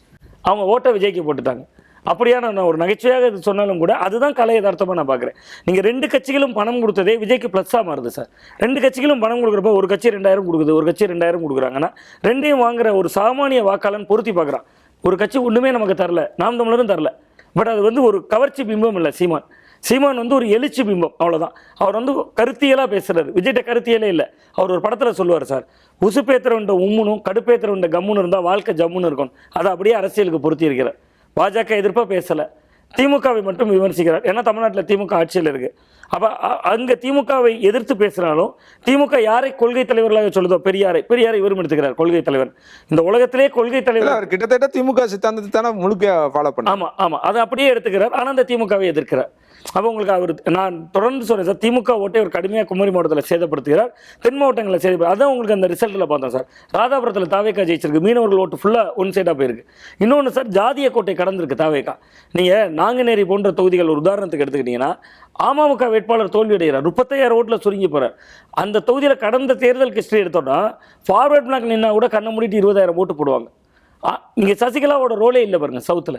நீங்கள் கடந்த காலங்களில் சசிகலா அவர்களோட ப்ளே பயங்கரமாக இருக்கும். சசிகலாவால் அதிமுக தோக்குன்னு சொன்னாங்க. அது 1-2 தொகுதிகளில் நடந்திருக்கு. இல்லை மதுரையில் இப்போ சவுத்தில் நிறைய இடங்கள்ல அவங்களோட ஃபேக்டர் ஒர்க் ஆகலையா? அது ஒரு 7,000-8,000 சுருங்கிருச்சுல சார். தாவேக்கா என்பது 40,000-50,000 போயிட்டாங்கல்ல. அப்போ உங்களுக்கு அவங்களுடைய ஓட்டை சேர்த்துருந்தாலும் கூட அதிமுகவில் வெல்ல முடியாதுங்கிற ஃபேக்ட் அதுக்குள்ளே வந்துருச்சு. ஸோ அப்போ அந்த அடிப்படையில் பார்த்தோன்னா இது 3 எல்லைக்கோடுகளை விஜய் அரசியல் கடந்திருக்கு. ஒன்று ஜாதி அரசியல், ஒன்று மத அரசியல், இன்னொன்று பணம் கொடுத்தா ஓட்டு போட்டுருவாங்க அப்படிங்கக்கூடிய இதையும் உடைச்சிருக்கு. பட் இதெல்லாம் விட அபாயகரமானது என்னன்னா, விஜய்க்கு கொடுத்திருக்கிற கிரீடம் என்பது ராஜகிரீடம் இல்லை, முள்கிரீடம். அது வந்து அவருக்கு அந்த பொறுப்பு இனிமேல் இருக்கணும். அதுதான் அதில் ரொம்ப முக்கியமான ஒரு புள்ளியாக பார்க்குறேன். அவருடைய வெற்றிக்கு அடித்தளமிட்டது இந்த ரசிக மனநிலையாக இருந்தாலும் அதை அவங்க ஒரு நல்ல வகையில் சந்தைப்படுத்தினாங்க சார். மக்கள்கிட்ட கொண்டு போகிறதுல. எங்கள் கன்னியாகுமரிக்கு வந்திருந்தப்போ பார்த்தீங்கன்னா காரைக்குடிக்கு வணக்கம் சொன்னார். வணக்கம் காரைக்குடி, நான் இங்கே காரைக்குடியில் பேச நேரம் இல்லைன்னு வணக்கம் காரைக்குடிங்க, அந்த பிரபு ஜெயிக்கிறார். அப்போ நீங்கள் ஏதோ ஒரு வகையில் அந்த ஜென்சி தலைமுறைக்கிட்ட திமுக நிறைய செஞ்சுருக்காங்க சார். பட் உங்கள் தாவேக்கா வந்து செய்தார்கள் என்பதை விட ஒரு ரசிக மனநிலை, ஒரு பிம்பம், அந்த வாக்கரசியல் அது எடுபட்டிருக்கு. நான் கடந்த காலங்களில் கூட குறிப்பிட்டேன், 1 கோடி ஓட்டை தாண்டுவார் என்பதை தாண்டி விழுகிற 5 வாக்குகளில் 1 வாக்கு விஜய்க்கு போகும் அப்படிங்கிறத கூட குறிப்பிட்டிருந்தேன். சொல்லுகிற பொழுது என்னென்னா நம்ம ஒரு விமர்சன பார்வையோடு பார்த்தாங்கன்னா 5 ஓட்டில் 1 ஓட்டு எப்படி போகணும். இந்த தோல்விக்கு மிக முக்கியமாக திமுக தோல்விக்கு காரணம் என்னன்னா சார், தாவேக்கா வேட்பாளர்கள் இவ்வளோ ப்ளே பண்ணுவாங்கங்கிறத களத்தில் இருந்த திமுக வேட்பாளர்களோ அதிமுக வேட்பாளர்களோ ஒரு நிமிடம் கூட யோசிக்கலை. இல்ல அது தாவேக்கா வேட்பாளர்களுக்கான வாக்கா இல்ல விஜய்க்கான வாக்கா? அது விஜய்க்கான வாக்கு தான். விஜயை அவங்க அண்டர் எஸ்டிமேட் பண்ணிட்டாங்க. உள்ளூர்ல ஒரு வேட்பாளர், அவரை பார்க்குறாங்க, அவர் கூட ஒரு பெரிய கூட்டம் வர மாட்டுது, அவர் பாட்டுக்கு போறாரு, பிரச்சாரம் பண்றாரு, வர்றாரு, பேப்பர்களில் விளம்பரம் வர மாட்டுது, நாளிதழ்களில் பெரிய அளவில் அவருக்கு ஆதரவு கூட்டம் இருக்கு, அது இது. மற்ற திமுக என்ன செய்வாங்கன்னா சார், தேர்தல் தேதி அறிவிச்சதுலேருந்து அந்த தொகுதிக்குள்ள கிட்டத்தட்ட ஒரு 200-300 சமுதாய கோயில்களுக்கு போவாங்க. அந்த சமுதாய கோயில் தலைவர்களுக்கு பொன்னாடை போத்துவாங்க, ஆதரவு திரட்டுவாங்க, மத ஆலயங்களுக்கு போவாங்க, தேவாலயத்துக்கு போவாங்க, அங்கே போய் பிஷப்பை பார்ப்பாங்க, பங்கு தந்தைகளை பார்ப்பாங்க, ஆயரை பார்ப்பாங்க, எல்லாமே நடக்கும். இது எல்லாம் சேர்ந்ததான் அரசியல். இது எதுவுமே செய்யலை தாவேக்கா. களத்தில் இருந்தவங்க போய் ஒரு கோயிலில் போய் சமுதாய தலைவர்களை பார்ப்போம், ஒரு பிரச்சாரமும் இல்லை. அப்போ இதனால இவங்க என்ன பண்ணிட்டாங்கன்னா, களத்தில் இருந்த திமுக அதிமுக வேட்பாளர்கள் நம்ம அணுகுமுறை வேற ஒன்றா இருக்குது, இவங்க வேற ஏதோ ஒன்று பண்ணிட்டு இருக்காங்க, இது நமக்கு போட்டியே இருக்காது அப்படிங்கிற மைண்டில் தான் இருந்தாங்க. திமுக அதிமுக விமர்சித்தாங்க, அதிமுக திமுக விமர்சித்தாங்க. நடுவில் யாரையும் விமர்சிக்கல, எந்த கொள்கையும் பேசலை. நீங்கள் ரசிகர்கள்லாம் சேர்ந்து ஓட்டு போடுங்க. இப்போ விஜயை வீழ்த்தருன்னா ஒரே ஒரு விஷயம் தான் சார் இருக்குது. விஜயை வீழ்த்துகிற ஆற்றல் திமுக அதிமுகவுக்கு என்னுடைய யூகம் சரியாகிறதா. என்னதான் எதிர்க்கட்சி அரசியல் பண்ணினாலும் கூட திமுக வீரியமாக எதிர்க்கட்சி அரசியல் செய்வாங்க சார். கடந்த காலங்களில் 10 ஆண்டுகளில் அவங்க எதிர்க்கட்சி வரிசையில் அந்தளவு பண்ணியிருக்காங்க. பட் விஜய் போன்ற ஒரு பிம்பத்தை வீழ்த்தருன்னா, நான் சொல்வது நகைச்சுவையாக இருந்தாலும் கூட அஜித் போன்ற ஒரு பிம்பத்தால் முடியும். ஏன்னா மக்கள் மன்றத்தில் அவர்கள் தான் கவனிக்கப்படுவாங்க. முதல்ல இங்கே ரசிக மனப்பான்மையோட ரசிக மனப்பான்மை தான் மோத முடியும். நீங்க ஒரு கவனத்திற்குள்ளாக்கவே முடியாது. நீங்க அந்த பெரும் ரசிகர் கூட்டத்தை நீங்க திமுக செய்த சாதனைகளை பட்டியல் போட்டுக்கிட்டே இருக்கலாம். சுவாமிநாதன் சொன்ன ஒரு விஷயம், அந்த பணம் கொடுத்தது வந்து ஒரு சிலர் என்ன சொல்றாங்கன்னா, அந்த பணம் கொடுத்ததுனால தான் ஓரளவுக்கு திமுக அதிமுக எல்லாம் ஜெயிக்க முடிஞ்சிருக்குன்னு ஒரு பார்வை. ஆனால் அந்த பணம் கொடுத்தது வந்து மக்கள்கிட்ட வந்து ஒரு பெரிய ஒரு சலிப்பை ஏற்படுத்தி இருக்கிறதுன்னு நினைக்கிறேன். ஒரு சில இடங்களில் 2000 கொடுக்கறது, 2500, 3000 கொடுக்கறது, நகை கொடுக்கறது, இதெல்லாம் கிரவுண்ட்லேருந்து வர்ற ரிப்போர்ட்ஸ் என்னென்னு பார்த்தீங்கன்னா, மக்களுக்கு ஒரு சலிப்பு தட்டுது. இவ்வளவு பணம் ஒரு ஓட்டுக்கு 2000 3000 கொடுத்தா அப்போ எவ்வளவு தான் சம்பாரிச்சிருக்கிறாங்க, எவ்வளவு தான் ஊழல் இருக்குது, அது ஒரு வெறுப்பு வந்திருக்கு. அந்த வெறுப்பு தான் வந்து இது வந்து எலெக்ஷனுக்கு ஒரு நாளைக்கு முன்னால் எனக்கு அந்த இன்புட் கீழே கடலூர்லேருந்து வந்துச்சு. அப்புறம் இந்த பக்கம் சிதம்பரத்தில் இருந்து ஒரு இன்புட், சிமிலர் இன்புட். 2000 ரூபாய் கொடுத்துருக்காங்க இந்த கட்சி, அந்த கட்சி 1500 ரூபா கொடுத்துருக்காங்க. மக்கள் அதை வாங்குறாங்க சார். ஆனால் அவங்கக்கிட்ட ஒரு வெறுப்பு இருக்குது. எவ்வளோ தான் சம்பாரிச்சு வச்சுருக்கீங்க, இவ்வளவு கொடுக்குறீங்க ஒரு ஓட்டுக்கு அப்படிங்கிற மாதிரி. ஸோ அது வந்து பெருமளவில் மக்களை வந்து திராவிட கட்சிகள்கிட்டேருந்து விலக்கி இருக்குதுன்னு நான் சொல்லுவேன். இன்னொன்று, இந்த பணம் அப்படிங்கிறது வந்து எப்போவுமே அது வந்து பெருமளவில் வெற்றியெல்லாம் உங்களுக்கு கொண்டு வந்து தராது. ஒரு 2% 3% ஸ்விங் பண்ணி இந்த தாவேக்காக்கு பிறந்த தாவேக்காலே நிறைய தொகுதிகளில் பணம் ஒரு 7 தொகுதியில் கொடுத்துருக்காங்கன்னு நினைக்கிறேன். அது பொருந்தும், நான் இல்லைன்னு சொல்ல. தாவேக்கா கொடுத்த தொகுதிகளில் தாவேக்கா செய்தாலும் தவறு தான், திமுக அதிமுக செய்தாலும் தவறு தான். விஜய் அவர்கள் வந்து நீங்கள் பணம் வாங்கிக்கோங்கன்னு சொன்னப்பவே பத்திரிகையாளர்கள் எல்லாரும் விஜய் அவர்களை கண்டித்தார்கள். அந்த விஷயத்தை விஜய் பண்ணக்கூடாது அப்படின்னு. அது யார் கொடுத்தாலுமே தப்பு தான். இனிமேல் என்ன பண்ணோன்னா, இப்போ விஜய்னுடைய தாவேக்கா, இந்த அதிமுக திமுக எல்லாருமே வந்து இனிமேல் பணம் கொடுக்கறத நிறுத்தணும் முதல்ல. அப்போ தான் வந்து இங்கே வந்து ஒரு சாமானியர் வந்து தேர்தலில் போட்டியிட முடியும். இப்போ விஜய் கட்சி வந்து ஓரளவுக்கு போட்டிட்டு இருக்காங்கல்ல. ஸோ அந்த மாதிரி நீங்கள் அந்த மாதிரி ஒரு மாற்றம் வந்து இந்த முறை வந்துருச்சு. அடுத்த முறை இதே விஜய் கட்சி வந்து தாவேக்கா வந்து ஆட்சியை தக்க வைக்கணும்னா என்ன பண்ணுவாங்க, அவங்க வந்து நல்லா பண்ணி அவங்க பர்ஃபார்மன்ஸ் பேஸ்டில் போய் ஓட்டு கேட்டாங்கன்னா பாராட்டுக்கள், எல்லாரும் கைத்தட்டி அவங்கள பாராட்டலாம். ஆனால் அவங்களும் இதே போன்ற விஷயங்களை செய்ய ஆரம்பித்தார்கள் என்றால் அங்கே தான் சிக்கல் வருது. இந்த முறை நீங்கள் ஜாதி மதம் இதெல்லாம் பார்க்காம உங்களுக்கு ஓட்டு போட்டிருப்பாங்க. ஆனால் அடுத்த முறையும் நீங்கள் வாக்கு அரசியல்னு வந்துட்டீங்கன்னா அதை நீங்கள் கடைசி வரைக்கும் பார்க்காம இருக்கிறது தான் உங்களுடைய வெற்றி. அதை நீங்கள் நடுவில் நீங்கள் எங்கேயாவது மாறிட்டீங்கன்னா அப்போ நீங்களும் சாதாரண ஒரு வாக்கு அரசியல், சாதாரண ஒரு விஷயத்துக்கு போகிறீங்க அப்படிங்கிறது தான். ஏன்னா 1967 திமுக ஆரம்பிக்கப்பட்ட போது கூட அது ஜாதியெல்லாம் கடந்த ஒரு இயக்கமாக தான் திமுக இருந்தது. அண்ணா திமுகவும் அப்படி தான் இருந்தது. போக போக உங்களுக்கு நாட்கள் வர வர இன்னைக்கு வந்து இந்த தேர்தலில் வேணால் ஜாதி அப்படிங்கிற விஷயம் உடஞ்சிருக்கலாம் சார். ஆனால் அது வந்து நீங்கள் பார்க்கணும் 2031 தேர்தலில் அது இதே மாதிரி உடஞ்ச மாதிரியே இருக்கா, இல்லை அப்போ வேற யாராவது ரிவைவ் பண்ணுறாங்களா அப்படிங்கிறதெல்லாம் நம்ம பொறுத்திருந்து தான் பார்க்கணும். ஒரு எலெக்ஷனை வச்சு நம்ம எல்லாத்தையும் பேசிடுறோம். ஆனால் இந்த முறை வந்து விஜய் அவர்களுக்கு வாக்களித்தவர்கள் வந்து எதையுமே பார்க்கல, ஜாதி மதம் கிளாஸு காஸ்ட் எதையுமே பார்க்கல. 108 இடங்கள் அப்படின்றது அவங்களோட நம்பர். ஸோ மேஜிக் நம்பர் 118 எட்டுவதற்கு குறைந்த 10 இடங்கள், ஒரு சொல்ற மாதிரி ஒருத்தர் ரிசைன் பண்றாருன்னா 11 இடங்கள் தேவை இருக்கு அப்படின்னும் போது அதை எப்படி எட்டுவார்? அவருக்கான வாய்ப்புகள் என்னென்ன இருக்கு? வாய்ப்புகள் இதுக்கு முன்னாடி டாக்டர் சுமன் சொன்ன மாதிரி அதிமுக ஒரு வயபிள் ஆப்ஷனாக இருக்கிற மாதிரி எனக்கு தோணலை. அப்படி அவங்க விரும்புவாங்களா அப்படிங்கிறதும் நான் ஏற்றுக்கிடல. இன்னொன்று, ஏற்கனவே நம்ம ஒரு பெரிய சர்ப்ரைஸை சந்திச்சிருக்கிறதுனால இப்படி நடக்கலாம் அப்படி நடக்கலாம்னு நான் சொல்கிறதுக்கு விரும்பலை. பட் ஓரளவுக்கு ஒரு கணிப்பில் பார்க்குறதுனா காங்கிரஸ் அவங்க ஆல்ரெடி அவங்களுடைய விருப்பத்தை வந்து தேர்தலுக்கு முன்னாடியே தெரிவிச்சிருந்தாங்க. அது இன்னைக்கு வாக்குகள்லேயும் வெளிவந்திருக்கு. திமுக கூட்டணியில் அவங்க கூட்டணியுடைய வாக்குகள் அதிகமாக காங்கிரஸுக்கு கன்வெர்ட் ஆன மாதிரி தெரியல. 5 தொகுதிகள் வந்து அவங்க ஜெயிச்சிருந்தா கூட அன்புமணி ராமதாஸினுடைய 4 சீட்டுகள் இருக்குது அவங்களுக்கு, அது சேர்த்தா 9 வந்துடுது. அது போக வெளியிலிருந்து யாராவது ஆதரவு கொடுத்தால் அவங்க வந்து சேர்க்கலாம். விஜய்க்கு ஒரு ஸ்டேபிளான கவர்மெண்ட் வேணும் அப்படின்னு நினைச்சாருன்னா ஒரு 2-3 கட்சிகளை அமைச்சரவையில் சேர்த்து கொள்வது அவருக்கு ஒரு உத்தரவாதத்தை கொடுக்கும். அப்படி இல்லைன்னாலும் இது விஜய்க்கு ஒரு அட்வான்டேஜாக தான் நான் பார்க்குறேன். அவங்க வெளியிலிருந்து ஆதரவு கொடுக்கறதாக நாளைக்கு சொல்லிட்டு ஒரு வருட காலத்திலேயோ 2 வருட காலத்திலேயோ பயங்கர நெருக்கடி கொடுத்து விஜய் ஒருவேளை இல்லை அவங்க ஆதரவை வந்து வாபஸ் வாங்கினாலோ, இல்லை விஜய் வந்து இல்லை எனக்கு வந்து இன்னும் நான் பண்ண வேண்டியதை நிறைவேற்றுறதுக்கு வந்து எனக்கு இன்னும் ஒரு ஸ்ட்ராங் மேண்டேட் தேவை, இவங்க வந்து என்னை வந்து ப்ரெஷருக்கு உள்ளாக்குறாங்கன்னு சொல்லிட்டு ஒரு மறுதேர்தலுக்கு போனா நிச்சயமாக இதை விட அதிக வாக்குகள் மக்கள் வந்து பெரும்பான்மையோடய வந்து என்ன அப்ப வந்து ஓகே நம்ம ஏற்கனவே கொடுத்துட்டோம், அது அரையும் குறையுமா இருந்தது. சூழல்ல அதுக்கான சாத்தியம் இல்ல, உடனே அதுக்கான சாத்தியக்கூறுகளை நான் எதிர்பார்க்கல அது நடக்கிறதுக்குன்ட்டு. ஐ திங்க் அது அவங்களுமே விரும்ப மாட்டாங்க, மற்ற கட்சிகளுமே விரும்பாது. வேற யாரும் ஒரு நோ கான்ஃபிடன்ஸ் மோஷன் கொண்டு வந்து அனைவரும் ஒன்று சேர்ந்து ஓட்டு போட்டாதான் வந்து இவங்களை தோற்கடிக்கவும் முடியும். அதுக்கு இவங்கெல்லாம் ஒன்று சேரணும். ஸோ அந்த சூழ்நிலை உடனே உருவாகும் அப்படிங்கிறத வந்து நான் எதிர்பார்க்கல. அப்ப கூட்டணியில இருக்க சின்ன கட்சிகள், மற்ற கட்சியில சின்ன கட்சிகள் வந்து வெளியிலிருந்தோ சேர்ந்தோ ஆதரவு கொடுத்து அதன் அடிப்படையில் இல்ல வெளிப்படையான ஆதரவுன்னு கூட சொல்ல, யாராவது நோ கான்ஃபிடன்ஸ் கொண்டு வந்தா தானே நீங்க மெஜாரிட்டியை ப்ரூவ் பண்ணணும்.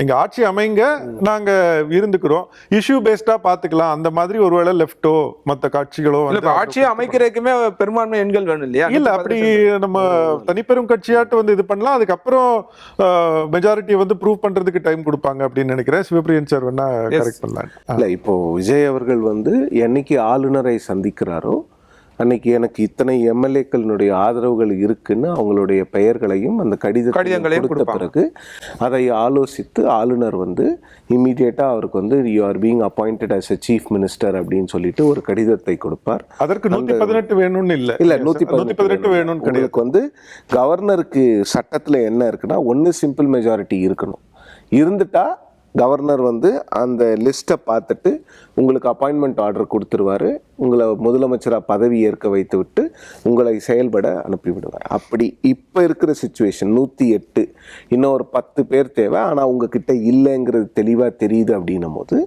அந்த சிங்கிள் லார்ஜஸ்ட் பார்ட்டியினுடைய லீடரை கூப்பிட்டு நீங்கள் வந்து உங்களை நான் சீஃப் மினிஸ்டராக அப்பாயிண்ட் பண்ணுறேன், நீங்கள் வந்து 2 வாரத்துக்குள்ள உங்களுடைய பெரும்பான்மையை சட்டமன்றத்தில் நிரூபிங்கள் அப்படின்னு சொல்லிட்டு, அதுதான் நடைமுறை இல்லையா? இல்லை டைம் மாற்றலாம், 2 வாரம், இதுதான் நடைமுறை. இப்போ கூப்பிடுவார் விஜய் அவர்களுக்கு. இப்போ சொல்ல போனீங்கன்னா ஒரு வேளை 7ஆம் தேதி பதவி ஏற்றுக்கிறாருன்னு வச்சுக்கோங்களேன், 7ஆம் தேதியிலேருந்து 2 வாரம் டைம் இருக்குது. ஸோ இப்போ என்ன பண்ணுவார்னா 7ஆம் தேதி அவர் மட்டும் பதவி ஏற்றுக்கலாம் முதலமைச்சராக. அதன் பிறகு போய் சட்டமன்றம் கூடணும், சட்டமன்ற உறுப்பினர்கள் எல்லாம் பதவி ஏற்கணும், ஒருவராக 234 பேரும். அதன் பிறகு ஒரு நாள் சட்டமன்றத்தை அழைத்து இவங்க வந்து பெரும்பான்மையை நிரூபிக்கணும். அதற்குள்ள 2 வாரம் டைம் இருக்குல்ல, அதுக்குள்ள காங்கிரஸ் கட்சி வந்து அவங்க ரெடியாக இருக்கிறாங்க போகிறதுக்கு. அதே மாதிரி லெஃப்ட் பார்ட்டிஸ் கொஞ்சம் அவங்களுக்கு ஹெசிடேஷன் இருக்குது, விசிகேக்கு கொஞ்சம் ஹெசிடேஷன் இருக்குது. அவங்க வெளிப்படையாகவே வந்து சினிமாவினுடைய தாக்கம் வந்து அரசியலில் இருக்கக்கூடாது அப்படிங்கிற விஷயங்கள் எல்லாம் பேசினவங்க. அவங்களுக்கு கொஞ்சம் ஹெசிடேஷன்ஸ் இருக்குது. IUML இருக்கிறாங்க. அது இல்லாமல் பாமகவை நம்ம டிஸ்கவுண்ட் பண்ண முடியாது. பாமக வந்து அதிமுக அணியில் இருந்தாலும் அவங்கள நீங்கள் டிஸ்கவுண்டே பண்ண முடியாது. ஏன்னா பாமக, காங்கிரஸ் போன்ற கட்சிகளுக்கு வந்து இது வந்து பெஸ்ட் ஷாட் இன் பவர். வேற யாரும் அவங்கள கூப்பிட்டு நீங்க வாங்க மந்திரி பதவி கொடுப்போம்லாம் தமிழ்நாட்டில் சொல்லவே மாட்டாங்க. அவருடைய பிரச்சாரத்துல அதிகார பகிர்வை பத்தி இந்த வாட்டி ரொம்ப அழுத்தம் கொடுத்து பேசியிருக்கவும் செஞ்சார் நிறைய பிரச்சாரங்கள். காங்கிரஸ்க்கு வந்து அவங்களுக்கு இதுதான் பெஸ்ட் ஷாட். 60 வருடத்துக்கு முன்னால் திமுகவால் ஆட்சியிலிருந்து அகற்றப்பட்டார்கள். இன்று திமுக ஆட்சியிலிருந்து ஒருவேளை நீங்க சொல்றபடி காங்கிரஸ் விஜய் அழைக்கிறார், இல்ல காங்கிரஸ் விஜயோட போறாங்க, அப்படி ஒரு கூட்டணி அமைது அப்படின்னா பாஜக அது எந்த அளவுக்கு ரசிப்பாங்கன்னு நினைக்கிறீங்க? பாஜக ரசிக்க மாட்டாங்க. அப்புறம் என்ன பண்ணுவாங்கன்னா திமுகவை விட்டுருவாங்க. டார்கெட் எல்லாம் தாவேகாவையும் காங்கிரஸையும் பண்ண ஆரம்பிப்பாங்க. அப்படிதான் இருக்கும். இல்ல அந்த புரிதல் அவருக்கு இருக்கும் இல்லையா விஜய்க்கு? அது எதிர்காலத்துக்கு ஆப்ஷன் இல்லையே சார் அவருக்கு. இல்ல காங்கிரஸ் நீங்க போச்சுன்னா உங்களுக்கு வந்து விஜய் அவர்களுக்கு வந்து ஒரு கிரெடிபிலிட்டி கிரைசிஸ்லாம் அங்க வராது. காங்கிரஸ் போச்சுன்னா ராகுல் காந்தி போன்ற ஒரு தலைமை 2029க்கு வந்து தலைமை தாங்கலாம். டெல்லி அரசியல் இது போன்ற எல்லாமே ப்ளஸ்ஸாக இருக்கும்.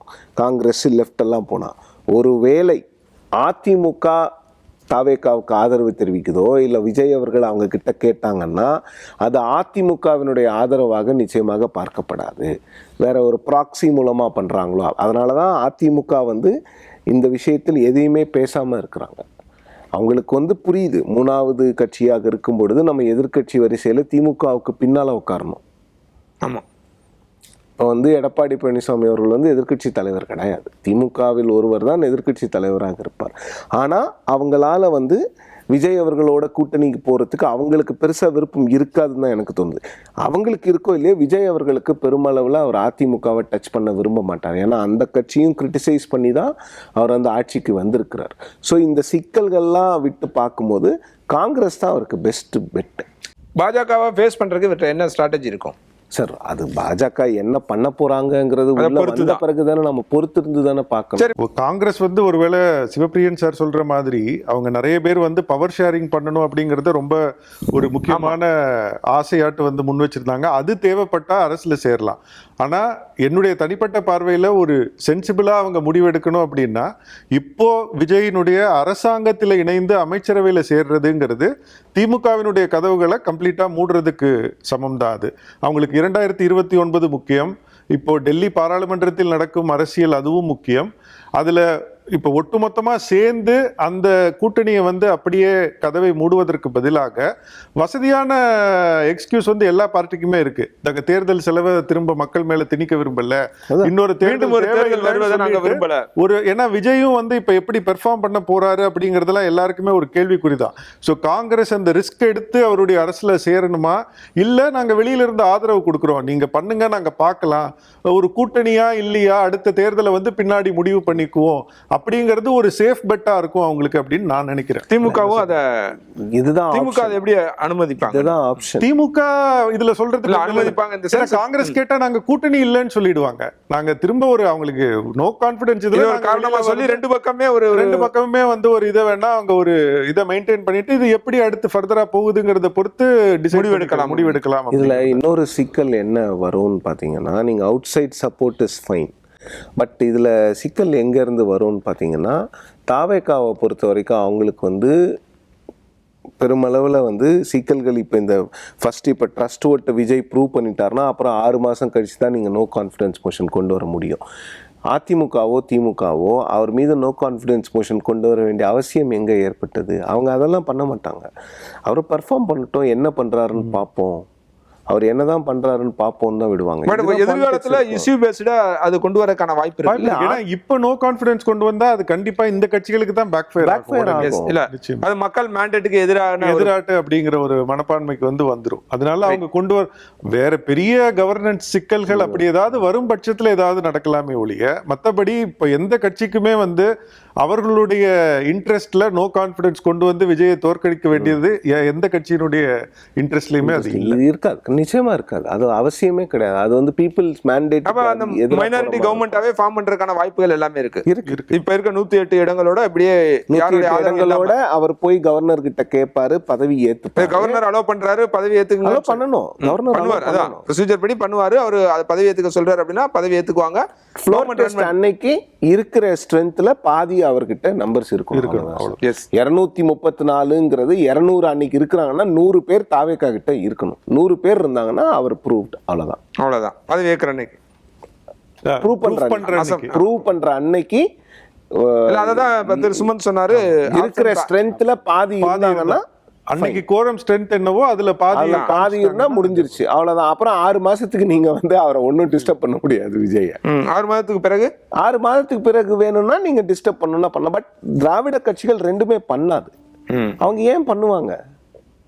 அதுக்கான எந்த தேவையும் இல்லை. அதுக்கான தேவையே இல்லையே.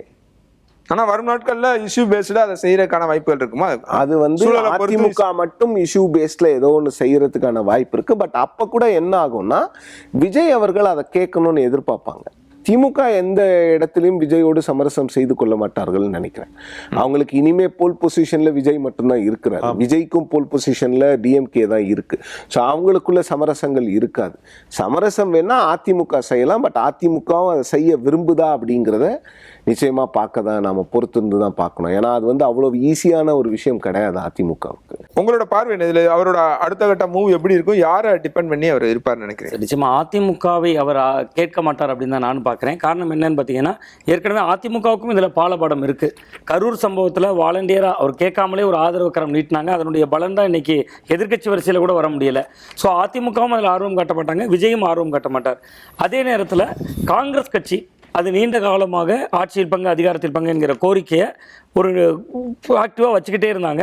அது தேர்தலுக்கு பின்பு அது தன்னாகவே ஒரு வாய்ப்பாக அமைந்தாலும் கூட அவர்கள் ஆட்சியில் பங்கு அதிகாரத்தில் பங்கு என்கிற கோரிக்கை இப்போ எழுப்பினாங்கன்னா அது மு.க. ஸ்டாலின் அவர்களை கொஞ்சம் தொந்தரவு செய்யும், திமுகவையும் தொந்தரவு செய்யணும். ஏன்னா பாராளுமன்றத்தில் இவர்களுக்கு நிச்சயமாக திமுக தேவை.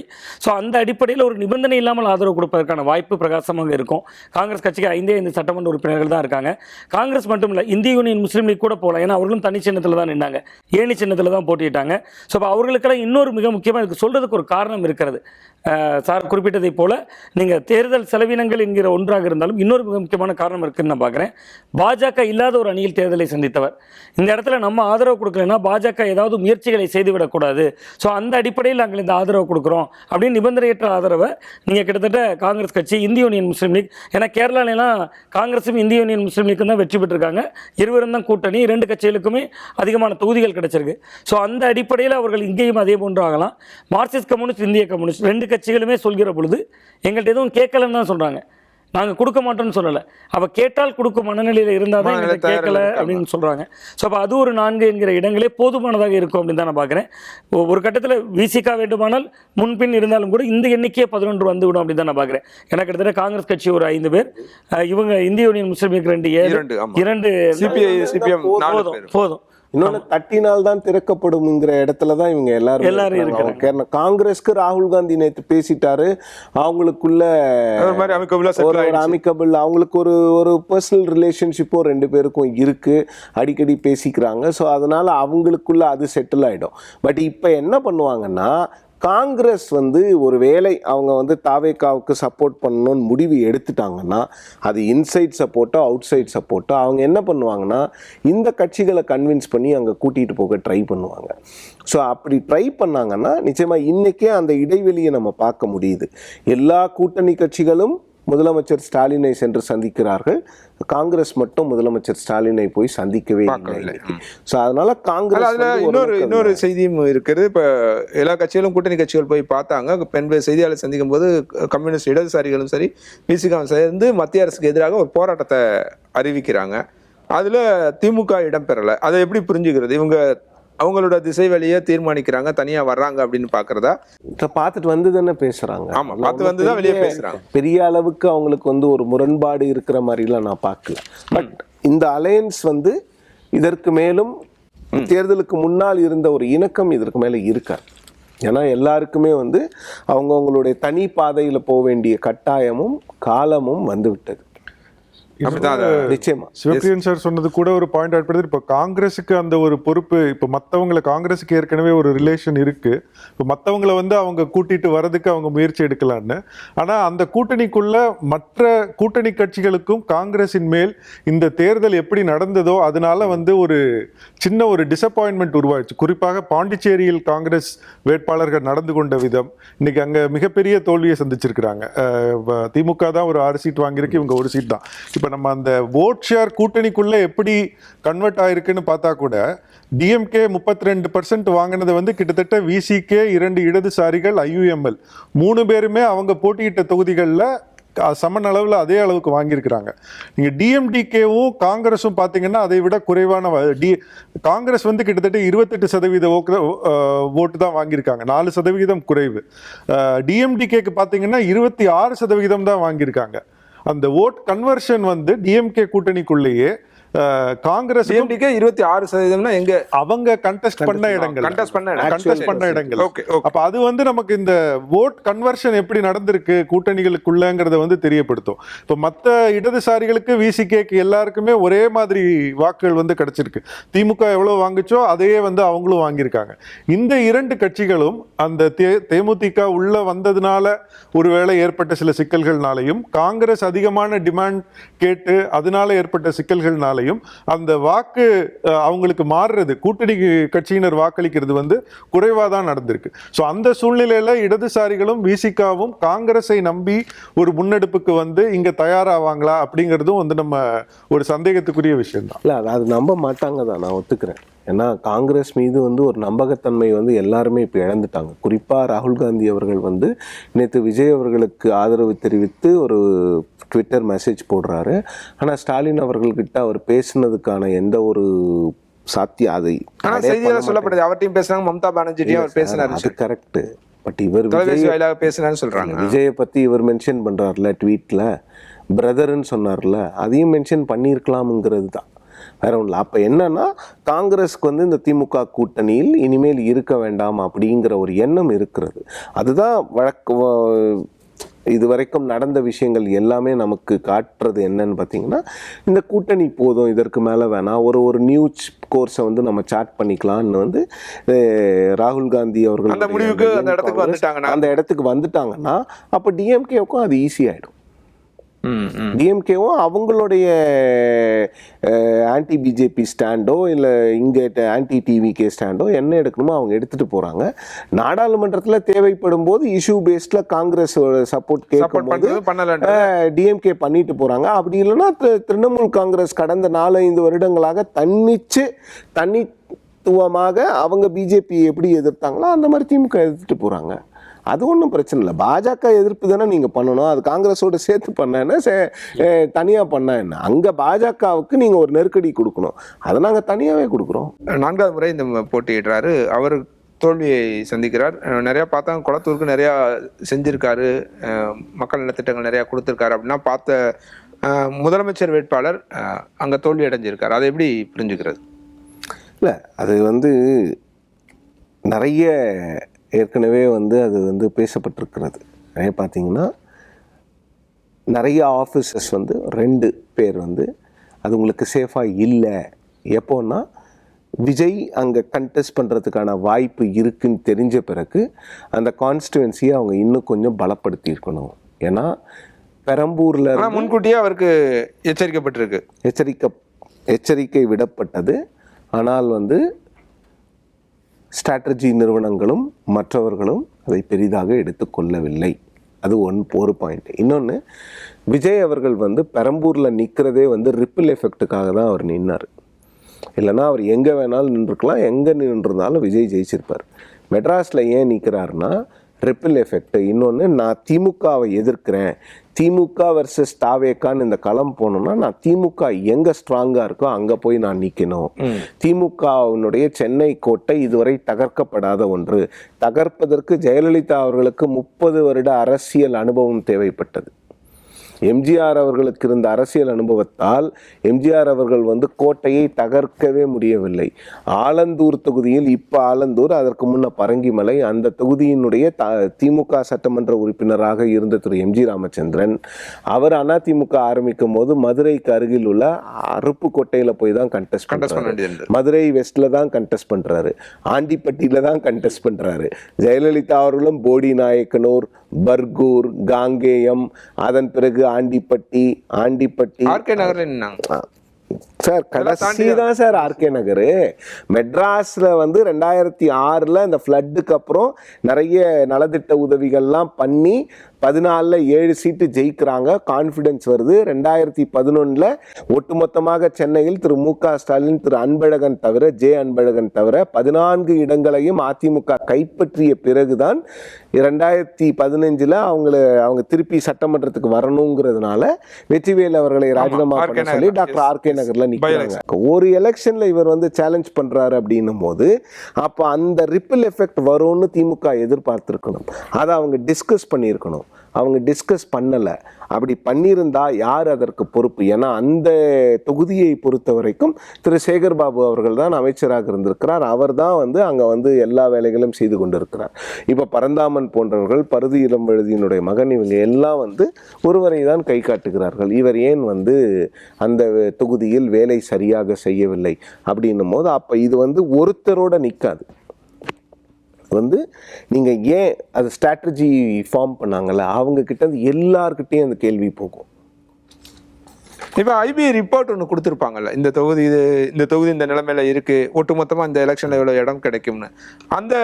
அதுல எல்லாம் இந்த அலர்ட் இல்லையா அவங்களுக்கு? இவ்வளோ இடத்துல நம்ம ஜெயிப்போம், இந்த தேர்தலை ஜெயிக்க மாட்டோம் அப்படின்றது. அதான் சிவப்பிரியன் சார் சொன்ன மாதிரி இது திமுக வந்து அவங்க இந்த கடந்த 5 ஆண்டுகளில் அது நான் சரி தவறு அப்படிங்கிறதுக்குள்ள போக விரும்பல. பட் அவங்க எப்படி அவங்களுடைய அரசியல் செயல் திட்டத்தை வடிவமைச்சாங்க, எப்படி கேம்பெயின் பிளான் பண்ணாங்க, சிஎம் எப்படி வந்து அவருடைய இன்புட் சோர்சஸ் எடுத்துக்கிட்டாரு, யாரு வந்து இந்த திட்டங்கள் எல்லாம் வடிவமைச்சது, டிசிஷன் மேக்கிங் ஹெல்ப் பண்ணது, அப்படிங்கிற அந்த மெக்கானிசம்ஸை வந்து ஒரு சுய பரிசோதனை நிச்சயமாக செய்தே ஆக வேண்டும். ஏன்னா சிவப்பிரியன் சார் சொன்ன மாதிரி நேற்று அந்த தோல்வி யாருமே முற்றிலும் எதிர்பார்க்காத தோல்வி.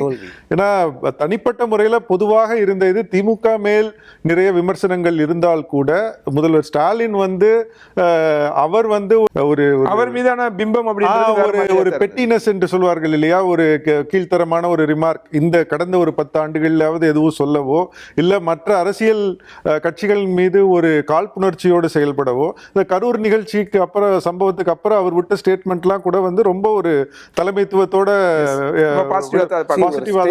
சீஃப் மினிஸ்டரா அவர் இருந்தாருங்கிறதுல வந்து எந்த மாற்று கருத்தும் அதை வந்து எல்லாருமே ஏற்றுக்கொள்ள வேண்டிய ஒரு விஷயம். அப்படிப்பட்ட ஒரு சூழ்நிலையில இந்த தோல்வி வந்து எதிர்பார்க்காத ஒரு தோல்வி. அதற்கு முழு பொறுப்பேற்க வேண்டியது திமுகவில் அவர்களுடைய கேம்பெயினை வடிவமைத்தவர்களும் அதை களத்தில் எதிர்பார்த்தவர்கள் தான்.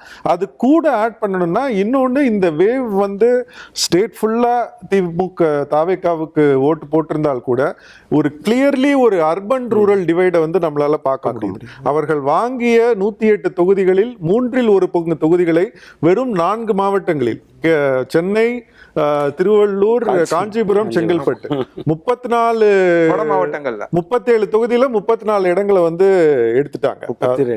32 இடங்கள் வந்து கிட்டத்தட்ட 1/3 எடுத்துட்டாங்க. ரூரல்ல பாத்தீங்கன்னா கிட்டத்தட்ட திமுக வந்து ஓட் ஷேர் ஆகட்டும், சீட் ஷேர் ஆகட்டும் கொஞ்சம் பெட்டரா பெர்ஃபார்ம் பண்ணிருக்காங்க. டெல்டால பெட்டரா பெர்ஃபார்ம் பண்ணிருக்காங்க. அண்ட் நம்ம வெஸ்ட்ல வந்து டாக்டர் சுமந்த் முன்னாடி பேசும்போது கூட அதிமுகவினுடைய அந்த கோர் ஓட் பேங்க் அங்க போயிடுச்சு அப்படின்னாங்க. அது அந்த அளவுக்கு உண்மை இல்லை. கோர் ஓட் பேங்க் ரூரல் ஏரியாஸ்ல வந்து அப்படியே தான் இருந்திருக்காங்க, ஜெயிச்சிருக்காங்க. கோயம்புத்தூர், திருப்பூர் இந்த மாதிரி அர்பனைஸ்ட் ஏரியாஸ்ல தான் வந்து தாவேகாவினுடைய பினாமினன் இன்னும் கொஞ்சம் அதிகமாகவே இருந்திருக்கு. இதுல இன்னொன்னு நான் சொல்ல விரும்புறது, அது இப்போதைக்கு வந்து நான் அது ரெண்டையும் தொடர்பு படுத்தி சொல்ற அளவுக்கு எந்த தரவுகளும் இல்லை. நான் அப்படிப்பட்ட ஒரு முடிவாட்ட அதை சொல்றதாவும் எடுத்துக்க வேண்டாம். ஆனா இந்த கிரேட்டர் சென்னையில இந்த அர்பன் பினாமினன் எங்க வந்து இவ்வளவு அதிகமா நடந்திருக்கோ, எஸ்ஐஆர்னுடைய தாக்கம் வந்து ஆக்சுவல் கிரவுண்ட்ல எப்படி பிளே அவுட் ஆச்சுங்கிறத இதுவரைக்கும் நமக்கு அதை கணிக்கிறதுக்கு எந்த கருவிகளுமே நம்ம கிட்ட இல்லை. அது எந்த அடிப்படையில் டெலிஷன் நடந்தது, யாரெல்லாம் வெளியேற்றப்பட்டார்கள், எத்தனை பேருடைய வாக்குகள் வந்து போனது, அதை எல்லா அரசியல் கட்சிகளும் எப்படி வந்து அதை ஏத்துக்கிட்டாங்க அப்படிங்கறது பார்க்கணும். நாங்களே வந்து முன்னாடி எழுதியிருந்தப்ப கொளத்தூர்ல குறிப்பா கிரேட்டர் சென்னை இந்த 4 மாவட்டங்கள்ல தான் மிக அதிகமான டெலிஷன்ஸ் நடந்தது. கொளத்தூர் ஆகட்டும் மற்ற தொகுதிகளில் முதல் ரவுண்ட் ஆஃப் டெலிஷன்ஸ் நடந்ததுக்கு பிறகு நிறைய எலிஜிபிள் வாக்காளர்கள் வந்து விடுபட்டிருந்ததை பார்த்தோம். அது கிட்டத்தட்ட ஒரு வெளிப்படைத்தன்மையற்ற ஒரு பிளாக் பாக்ஸ் இதுல நடக்கிற மாதிரி தான் நடந்துச்சு. அதை இப்பயும் நமக்கு உடனே இதையெல்லாம் தாண்டியும் விஜய் ஜெயிச்சிருப்பார், அதுல ஒன்றும் மாற்று கருத்து இல்லை. இட்ஸ் எ வேவ் தான். பட் அது ஏதோ ஒரு வகையில எப்படியாவது பிளே பண்ணியிருக்கா அப்படிங்கிறத ஒரு தீவிரமான ஒரு இன்வெஸ்டிகேஷன் பத்திரிகையாளர்களும் மற்றவர்களும் செய்ய வேண்டிய ஒரு தேவையும் இருக்கு அப்படின்னு நினைக்கிறேன். ரைட். அதிமுக திமுக 2 கட்சிகள்ல அதிகமான வாக்குகள் அப்படின்னு எந்த கட்சியில இருந்து எடுத்திருக்காரு நம்ம புரிஞ்சுக்கிறது? கிட்டத்தட்ட 2 கட்சிகள்ல இருந்துமே அவர் வந்து ஒரு வெர்டிகலா எடுத்த மாதிரி தான் சார் எடுத்திருக்கிறாரு. அதுல ஒரு எண்ணிக்கையா பார்த்தோம் அப்படின்னா அதிமுக இருந்து 22 இடங்கள் கடந்த முறையை விட அவங்க இழந்திருக்காங்க. ஆமா, 22 இடங்கள் இழந்திருக்காங்க. கிட்டத்தட்ட திமுகவும் அதிமுகவினுடைய கோர் வாக்கு வங்கிங்கிறது ஜெயலலிதா அவருடைய மரணத்திற்கு பிறகே வந்து ஓரளவுக்கு ஒரு சரிவை சந்திச்சிருக்குது. அதையும் தாண்டி கிட்டத்தட்ட வந்து ஒரு 25-28% அவர்கள் போட்டியிட்ட தொகுதிகளில் சொல்றேன் அதை தக்க வச்சிருக்கிறாங்க. திமுக வந்து அவர்களுடைய கோர் ஓட் பேங்கை வந்து அவங்க ஒரு 32-33% வந்து தக்க வச்சிருக்காங்க. இப்போ தாவேகாக்கும் திமுகக்குமான வாக்கு சதவீத வித்தியாசம் போட்டியிட்ட தொகுதிகளில் பார்த்தீங்கன்னா கிட்டத்தட்ட 2-3% தான். தாவேகாவுக்கும் அதிமுகவுக்குமானது கிட்டத்தட்ட 6% பக்கத்தில் வருது. அந்த அடிப்படையில் பார்க்கும்போது அதிமுகவினுடைய ஓட் ஷேர்ஸை வந்து கொஞ்சம் அதிகமாக எடுத்திருக்கிறார். ஆனா நான் இதை எப்படி பார்க்கிறேன்னா, இவங்க ஓட்டு அவங்க ஓட்டுன்னு எடுக்கிறத விட இந்த 2 திராவிட கட்சிகளுக்கும் ஒரு கோர் ஓட் பேங்க்ங்கிறது எப்பயுமே இருக்கு. இது போக ஒரு 15-20% பேர் வந்து அரசு தேர்தலுக்கு தேர்தல் அந்த நேரத்து போடுறவங்க. அவங்க இதுவரைக்கும் இருந்தப்ப யாரும் அவங்களுக்கு ஒரு நல்ல ஆல்டர்னேட்டிவா தெரியாததுனால கடைசி நேரத்துல ஒன்ல இந்த பக்கம் திமுகவுக்கு போடுவாங்க, இல்ல அதிமுகவுக்கு போடுவாங்க. கடைசி வாக்கு சதவீத வித்தியாசத்தை பார்த்தீங்கன்னா ஒரு 4% இவங்க முன்னாடி போவாங்க, இல்ல அவங்க ஒரு 3% கீழே வருவாங்க. இந்த மாதிரி ஒரு க்ளோஸ் இதுல வந்து விக்டரி தீர்மானிக்கப்படும். இப்ப இவரு அந்த ஸ்விங் ஓட்டர்ஸ் இருக்காங்க இல்லையா, யார் வந்து அந்த தேர்தலில் வந்து இறுதி நேரத்தில் முடிவு செய்யறாங்க, தீர்மானிக்கிறாங்க, அதை வந்து கிட்டத்தட்ட பெரும் பகுதியை வந்து விஜய் வந்து தன் பக்கம் திருப்பி இருக்கிறாரு. இந்த 2 கட்சிகளும் இப்போ அதிமுக கோர் ஓட் பேங்க்னு சொல்றப்ப அதுல வருத்தம் அளிக்கக்கூடிய விஷயம், அவங்களுடைய கோர் ஓட் பேங்க் வந்து இன்னைக்கு பாமக பெரிய அளவில் ஹெல்ப் பண்ணியிருக்கிறாங்க. கோயம்புத்தூர்ல வந்து கம்யூனிட்டி வைஸ் அந்த கன்சாலிடேஷன் அதுதான் அவங்களுடைய வாக்கு வங்கியை வந்து இந்த அளவுக்கு தக்க வைக்கிறதுக்கு ஹெல்ப் பண்ணியிருக்கு. ஏன்னா திமுக வாங்கின 30% கிட்டத்தட்ட பரந்துபட்ட அளவில் இருக்கு. ஸ்டேட் முழுக்க வந்து அவங்க ஓரளவுக்கு யூனிஃபார்மா வாங்கியிருக்காங்க. பட் அதிமுகவினோட வந்து ரொம்ப கான்சென்ட்ரேட்டடா இருக்கு. சவுத்துல ரொம்ப குறைஞ்சிருச்சு அவங்களுடைய வாக்கு விகிதம். ரைட். ஆமா. திரு சாமிநாதன், உங்களோட பார்வை என்ன? இதுல யார் அதிகமா பாதிக்கப்பட்டிருக்காங்கன்னு எடுத்துக்கிறார்? திமுக அதிமுக 2 கட்சிகளுடையும் ஓட்டு வங்கியிலையும் பெரிய கை வைத்திருக்கிறார். பட் அதை தாண்டி என்னன்னா பொதுமக்களுடைய வாக்களை மொத்தமாக எடுத்துட்டார். நீங்கள் தேர்தலுக்கு தேர்தல் அது ஒரு அலைபாயக்கூடிய ஓட்டுன்னு ஒரு பெரும்பகுதி ஓட்டு இருக்கும். அதே மாதிரி மாற்றம் அப்படின்னு வரக்கூடியவர்களுக்கு எப்பொழுதுமே ஆதரிக்கக்கூடிய ஒரு 10% மக்கள் இருப்பாங்க.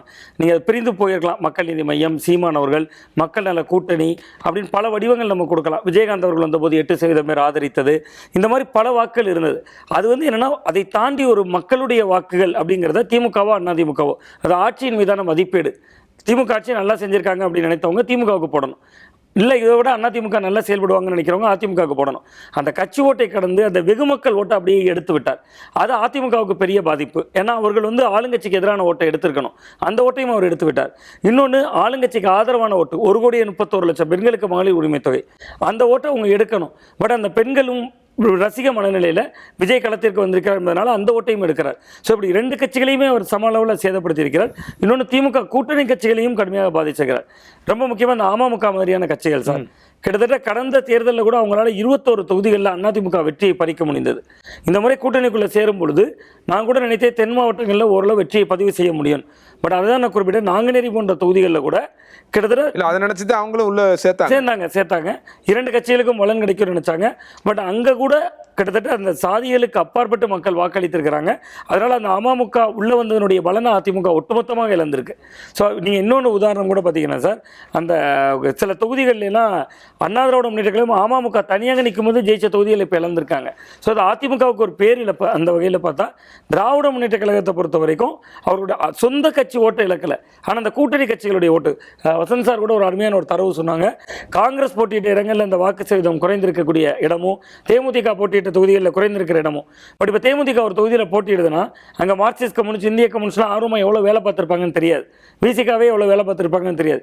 அவர்களுக்கான தொகுதிகளை குறைச்சிட்டு நீங்கள் கிட்டத்தட்ட தேமுதிக இடம் கொடுத்தாங்க. அப்போ அந்த தேமுதிக உள்ளே வந்ததுனால நமக்கு இடங்கள் குறைந்திருக்கு, நம்ம ஏன் இவங்களுக்கு போடணும் அப்படிங்கிற பார்வை இருக்கலாம். நான் தேர்தலுக்கு முன்பு கூட பதிவு செஞ்சேன் சார், பாஜக வாக்காளர்களே சில தொகுதிகளில் நேரடியாக போய் விசிலுக்கு போட்டிருக்காங்க. திமுகவை பிடிக்கல, நான் திமுகவுக்கு தான் போட மாட்டேன், இந்த தொகுதியில் பாஜக ஜெயிக்காது, ஒருவேளை பாஜகவை விட விசிலிங்க நல்லா ப்ளே பண்ணலாம்னு நினைத்து கூட விசிலுக்கு போட்டிருக்காங்க. இப்படி ஒவ்வொரு கட்சிகளுக்கும் இருந்தும் கூட்டணி கட்சிகளுடைய ஓட்டு இந்த முறை பெருவாரியாக விஜய் எடுத்திருக்காரு அப்படின்னு தான் பார்க்குறேன். சுவாமிநாதன் சார் ஒரு சின்ன பாயிண்ட் மட்டும், முன்னாடி சொன்ன பாயிண்ட்டுக்கு அந்த பாஜக எதிர்ப்பு அரசியலையும் வந்து மழுங்கெடுத்திருக்கிறாருங்கிற மாதிரி சொன்னது, அது நான் கொஞ்சம் வித்தியாசமா பார்க்குறேன்னு நினைக்கிறேன். ஏன்னா அந்த பாஜக எதிர்ப்பு மனநிலைங்கிறது இன்னும் பரவலா இருக்கு. ஆனா அதை அறுவடை செய்ய வேண்டிய ஒரே கட்சியா இருந்த திமுகவை இப்ப வந்து தாவேக்காவையும் வந்து அதை போடலாம் அப்படிங்கறத வந்து பாக்குறாங்க. இப்ப வரும் நாட்கள்ல இதே மாதிரியான ஒரு சூழல், இதே மாதிரியான இது இருக்க வாய்ப்பு இருக்கா? அதாவது இப்ப திமுக ரொம்ப தீவிரமான பாஜக எதிர்ப்பு அப்படின்ற நிலையை எடுத்திருந்தாங்க. இப்ப ரூலிங் பார்ட்டி புது கட்சி வருது, புது கட்சி ஆட்சியில் அமைகிறாங்க அப்படின்னா பாஜக எதிர்ப்பு தமிழகத்தில் எந்த அளவுக்கு இருக்கும்? இல்ல அது இருக்கும்னு நினைக்கிறேன். இப்போ அதுல டாக்டர் சுமந்த் ஏற்கனவே சொன்னதுல வேறுபடுற அந்த ரொம்ப ஐடியாலஜிக்கலா நீங்க யாரையும் எதிர்க்க கூடாது அப்படிங்கிறது அது தேவையில்லைன்னு நினைக்கிறேன். அப்படி ஒரு எந்த ஐடியாலஜியும் இல்லாம எந்த சித்தாந்தங்களையும் எதிர்க்காம ஒரு அரசியல் பண்ண வேண்டிய தேவை வந்து திமுகவுக்கு இருக்கிறதா தெரியல. என் பார்வையில வந்து அவங்களுடைய தீவிர அந்த பாஜக எதிர்ப்பு கொள்கை, மாநில சுயாட்சிக்கானது, அதுதான் அவங்களுடைய கோர் முழக்கம். ஏன்னா இப்ப நம்ம அதிமுக வாக்கு வங்கி சரிவையும் நம்ம அந்த இதுல பார்க்க வேண்டியதா இருக்குது. ஏன்னா திமுக வந்து 67ல ஒரு கோர் ஐடியாலஜிக்கல் இதை எடுத்துட்டு வரும்போது எம்ஜிஆர் வந்து அதே கொள்கைகள், பட் அது ஒரு சாஃப்ட் அண்ட் ஸ்டாண்டா வந்து ஒரு கிட்டத்தட்ட ஒரு சென்ட்ரிஸ்ட் பார்ட்டி மாதிரி தான் வராரு. அதை கொஞ்சம் ஒரு எங்களுக்கு அவ்வளவு பிராமண எதிர்ப்போ இல்ல கடவுள் எதிர்ப்பு மறுப்போ எங்களுக்கு தேவையில்லைன்னு சொல்றவங்களுக்கு ஒரு மாற்றான வேட்பாளராக வந்து எம்ஜிஆர் இருந்தார். இப்ப கிட்டத்தட்ட அந்த அதிமுக ஒரு கொள்கை அந்த ஸ்பெக்ட்ரம்ல வந்து பிடிச்சிருந்த இடத்தை தான் வந்து இப்ப விஜய் வந்து பிடிக்கிறார். அவர் யாரையும் எதிர்க்கல, நான் வந்து சனாதன எதிர்ப்புனோ இல்ல நான் வந்து தீவிர எதிர்ப்பா வந்து எதுவுமே செய்யல. அதாவது நம்ம இப்போ சாதிய எதிர்ப்புல கூட நம்ம ரெண்டு வகையான மனிதர்களை பார்க்கலாம். சில பேர் வந்து ஒரு சாதி ஏற்றத்தாழ்வுகளை காமிக்கும் போது வந்து அதற்கு எதிராட்டு வந்து ரொம்ப ஒரு அறச்சீற்றத்தோட வந்து நின்று போராடக்கூடியவங்களும் இருப்பாங்க. அது அந்த ஆதிக்க சாதியாட்டு யார் இருக்காங்களோ அவங்களை கண்டிக்கக்கூடியவங்களும் இருப்பாங்க. இன்னும் சில பேர் என்ன சொல்லுவாங்கன்னா, தனிப்பட்ட முறையில் அவங்க பெருசா சாதி பார்க்காதவங்களா இருப்பாங்க. அட இந்த காலத்துல என்னப்பா இதெல்லாம் பார்த்துட்டு எல்லாரும் ஒன்னா இருக்கிறது தானே அப்படின்ட்டு சொல்லிட்டு அதை ஒரு ஐடியாலஜிக்கல் ஒரு டிவிஷனா அஸ் வெர்சஸ் தெம், அவங்க எதிரடி நாங்க இதுன்ட்டு பார்க்காம ஒரு மாதிரி அதெல்லாம் எதுக்கு, அதை வந்து அப்படியே கார்பெட்டிக்கில் போட்டு மறைச்சிருவோமே, எல்லாம் ஒழுங்கா தான் இருக்கும், எல்லாம் அரவணைச்சு போய்கிட்டா, அந்த மாதிரி ஒரு அப்ரோச் இருக்கிறவராக தான் அவர் பார்க்குறாரு. ஸோ அது கிட்டத்தட்ட அதிமுக எடுத்த நிலைப்பாடு, அதை தான் வந்து இப்போ தாவேக்காவும் எடுக்கிறாங்க. அதுக்கு ஒரு அதை பெருமளவு மக்கள் வந்து அதில் ஒன்றிணைய முடியுது. அது அப்படித்தான் பார்க்கணும். நிறைவா இந்த தேர்தல்ல இருந்து தேர்தல் முடிவுகள்ல இருந்து திமுக கற்றுக்கொள்ள வேண்டிய பாடம் அப்படின்னு என்ன நினைக்கிறீங்க திரு சிவப்பிரியன்? உங்கள்கிட்ட தரோம். பாடம் அப்படின்னா திமுக வந்து அவங்க வந்து ஒரு ஈகோ சேம்பர்ல இருக்கக்கூடாது. அவங்களுக்கு தேவை என்னமோ அதை மட்டுமே கேட்குறவங்க கிட்டேயே பேசுறது, அவங்களுக்கு என்ன தேவையோ அதை மட்டும் கேட்டுக்கிற மாதிரி ஒரு சமூகத்தை உருவாக்குவது, ஒரு விஷயத்தை செய்வது, அதெல்லாம் விமர்சனத்தை தெளிவாக ஏற்றுக்கணும். விமர்சனத்தை வந்து விமர்சனம் இருக்குதா, அது சரியான விமர்சனமா இல்லையா அப்படிங்கிறது, அந்த பாடத்தை வந்து திமுகவினுடைய முன்னாள் தலைவர் கருணாநிதி அவர்களிடமிருந்து அவர்கள் கற்றுக்கொள்ள வேண்டும். அவர் வந்து விமர்சனம் பண்ணுவார். இன்னொன்று, நாட்டில் என்ன நடக்கிறது அப்படிங்கிறத வந்து சோஷியல் மீடியாவில் ப்ளஸ் பேப்பரில் இதெல்லாம் பார்த்து திமுக வந்து தெரிஞ்சுக்கணும். இன்னொன்று, டிஎம்கேவை பொறுத்த வரைக்கும் அவங்க கத்துக்க வேண்டிய இந்த தேர்தல் இவ்வளவு பெரிய அரசியல் கட்சி நாட்டில் என்ன நடக்குதுன்றது தெரியாம இருப்பாங்க. இந்த நிறைய விஷயங்கள் இருக்கு, அவங்களுக்கு என்ன நடக்குதுன்னு தெரியாமலாம் இருந்திருக்காங்க. இப்படி ஒரு பப்ளிக் மூட் பில்ட் ஆகுதுங்கிறதெல்லாம் அவங்க தெரியாம இருந்து. இல்ல அது யாரோட ஃபெயிலியர்? இப்ப இன்டெலிஜென்ஸ் வந்து அது ப்ராப்பரா உங்களுக்கு கம்யூனிகேட் நான் பண்ணல. அதை மட்டும் சொல்ல, இன்டெலிஜென்ஸ் இல்லை, உங்க கட்சிக்குள்ள இருக்கக்கூடிய விஷயங்கள்ல இப்ப நான் என்ன சொல்றேன்னா, திமுக போன்ற கட்சிகளுக்கு வந்து உங்களுக்கு ஸ்ட்ராட்டஜிஸ்டே வேணாங்கிறேன் நான். உங்க கட்சிக்குள்ளே 1000 ஸ்ட்ராட்டஜிஸ்ட் இருக்கிறாங்க, உங்களுக்கு எதுக்கு ஸ்ட்ராட்டஜிஸ்ட்? கடந்த முறை ஸ்ட்ராட்டஜிஸ்ட் வச்சு தானே வெற்றி பெற்றாங்க. இல்ல, வெற்றி கடந்த முறை என்ன கேட்டீங்கன்னா, நீங்க ஸ்ட்ராட்டஜி டீம் இல்லாம நீங்க தேர்தலுக்கு போயிருந்தீங்கன்னா இன்னும் 25 தொகுதி எக்ஸ்ட்ரா எடுத்துருக்கலாம். நீங்க ஸ்ட்ராட்டஜி டீம் என்ன பண்ணுவாங்கன்னா, ஏரியல் ஷாட்ஸ் ஃபோட்டோ எடுப்பாங்க சார், நல்ல ஃபோட்டோ எடுப்பாங்க, நல்லா உங்களுக்கு ப்ரமோட் பண்ணுவாங்க. அதனால் உங்களுக்கு வந்து ஒரு பிரயோஜனமும் கிடையாது கிரவுண்டில், எந்த பிரயோஜனமும் கிடையாது சார். நீங்கள் திமுக அதிமுக போன்ற கட்சிகளுக்கு வந்து ஸ்ட்ராட்டஜி ஃபர்ம்ஸே வேண்டாம். அவங்க கட்சிக்குள்ளே இருக்கிற ஸ்ட்ராட்டஜிஸ்ட் 1000 பேர் இருக்காங்க. இப்போ வந்து அதிமுகவில் வேலுமணி அவர்களை விட ஒரு ஸ்ட்ராட்டஜிஸ்ட் உங்களுக்கு வேணுமா? திமுகவில் ஜே அன்பழகன் ஒருத்தர் இருந்தார், அவரை விட உங்களுக்கு ஸ்ட்ராட்டஜிஸ்டே வேணாம். ஸ்ட்ராட்டஜிஸ்ட்டை நீங்கள் ஏன் கொண்டு வரீங்கன்னு ஸ்டாலின் அவர்களை மேடையில் வைத்து கொண்டு கேள்வி கேட்டவர் ஜே அன்பழகன். அந்த மாதிரி ஆட்களை நீங்கள் உருவாக்கணும். தைரியமான ஆட்களை வந்து தலைவரை எதிர்த்து கேள்வி கேட்கக்கூடிய ஆட்களை நீங்கள் உருவாக்குனீங்கன்னா உங்களுக்கு ஸ்ட்ராட்டஜிஸ்டே வேணாம். அந்த கட்சி தொண்டர்கள் வந்து உங்களுக்கு வந்து இன்புட்ஸ் கொடுப்பாங்க. பொலிட்டிக்கல் இன்டெலிஜென்ஸ் அப்படின்னு ஒரு வார்த்தை இருக்கிறது. அந்த பொலிட்டிக்கல் இன்டெலிஜென்ஸ் வந்து கருணாநிதி அவர்களுக்கும் ஜெயலலிதா அவர்களுக்கும் ஒவ்வொரு கிராமத்துலையும் இருக்கும். இப்போ சுவாமிநாதன் போன்ற மூத்த பத்திரிகையாளர்களுக்கு தெரியும் அதனுடைய இம்பாக்ட் என்னன்னு தெரியும் சார். நான் ஒரே ஒரு விஷயம் சொல்கிறேன். 2022 தஞ்சாவூரில் திமுக கோலோச்சுகின்ற தஞ்சாவூரில் ஒரு கவர்மெண்ட் ஹாஸ்பிட்டலில் ஒரு சின்ன பொண்ணு லாவண்யான்ற பொண்ணை வச்சுக்கிட்டு விஸ்வ இந்து பரிஷத்தும் மற்ற ரைட் விங் ஆர்கனைசேஷன்ஸும் 4 நாளைக்கு வீடியோவை ரெக்கார்ட் பண்ணுறாங்க. யாருக்குமே தெரியாமல் போகுது. 4 நாள் கழிச்சு அந்த பொண்ணு இறந்த பிறகு அந்த வீடியோவை ஒன்று ரிலீஸ் பண்றாங்க. மைக்கேல் பட்டி அந்த லாவண்யா விஷயம். இது பொலிட்டிக்கல் இன்டெலிஜென்ஸ் உங்களுக்கு வந்து சரியா இருந்திருந்தா இந்த விஷயம் வந்து அந்த வீடியோ ரிலீஸ் பண்ணதுக்கு முன்னால திமுகவுக்கு வந்து தெரிஞ்சிருக்கும். இதெல்லாம் தான் டிஎம்கேவோட ஃபெயிலியர்ஸ். அவங்க வந்து பார்ட்டியில் இருக்கக்கூடிய ஸ்ட்ரக்சரையும் பார்ட்டியில் இருக்கக்கூடிய ஸ்ட்ராட்டஜிஸ்டையும் பார்ட்டியில் இருக்கக்கூடிய இன்டெலிஜென்ஸ் கொடுக்குறவங்களையும் அவங்க மதிக்கிறது இல்லை. அவங்க வந்து மாறா வந்து கார்ப்பரேட் கம்பெனிகள் கிட்ட அவங்க என்ன ஸ்ட்ராட்டஜி வச்சிருக்காங்க, அவங்க டேட்டா வச்சிருக்கிறாங்க. இந்த டேட்டாவை வச்சுக்கிட்டு தான் காங்கிரஸால 3 தேர்தல் ஜெயிக்கவே முடியல சார். நீங்க டேட்டாவெல்லாம் விட்டுருங்க. இப்ப விஜய் கிட்ட என்ன டேட்டா இருந்தது? மக்களோட பல்ஸை பிடிக்கணும், அவ்வளவுதானே. அந்த பல்ஸை பிடிக்கிறதுக்கு நீங்க வந்து ஸ்ட்ராட்டஜிஸ்ட் வேணா அந்த என்ன தெரிஞ்சுக்கிறதுக்கு வேணா வச்சுக்கலாம். அவங்க சொல்றதையே எல்லாத்தையும் அவங்க டிசைட் பண்றது, நேரட்டிவ் அவங்க டிசைட் பண்றது. அப்ப நீங்க எதுக்கு அரசியல் கட்சி நடத்துறீங்க? 2 கட்சிகளுக்குமான கேள்வி இது.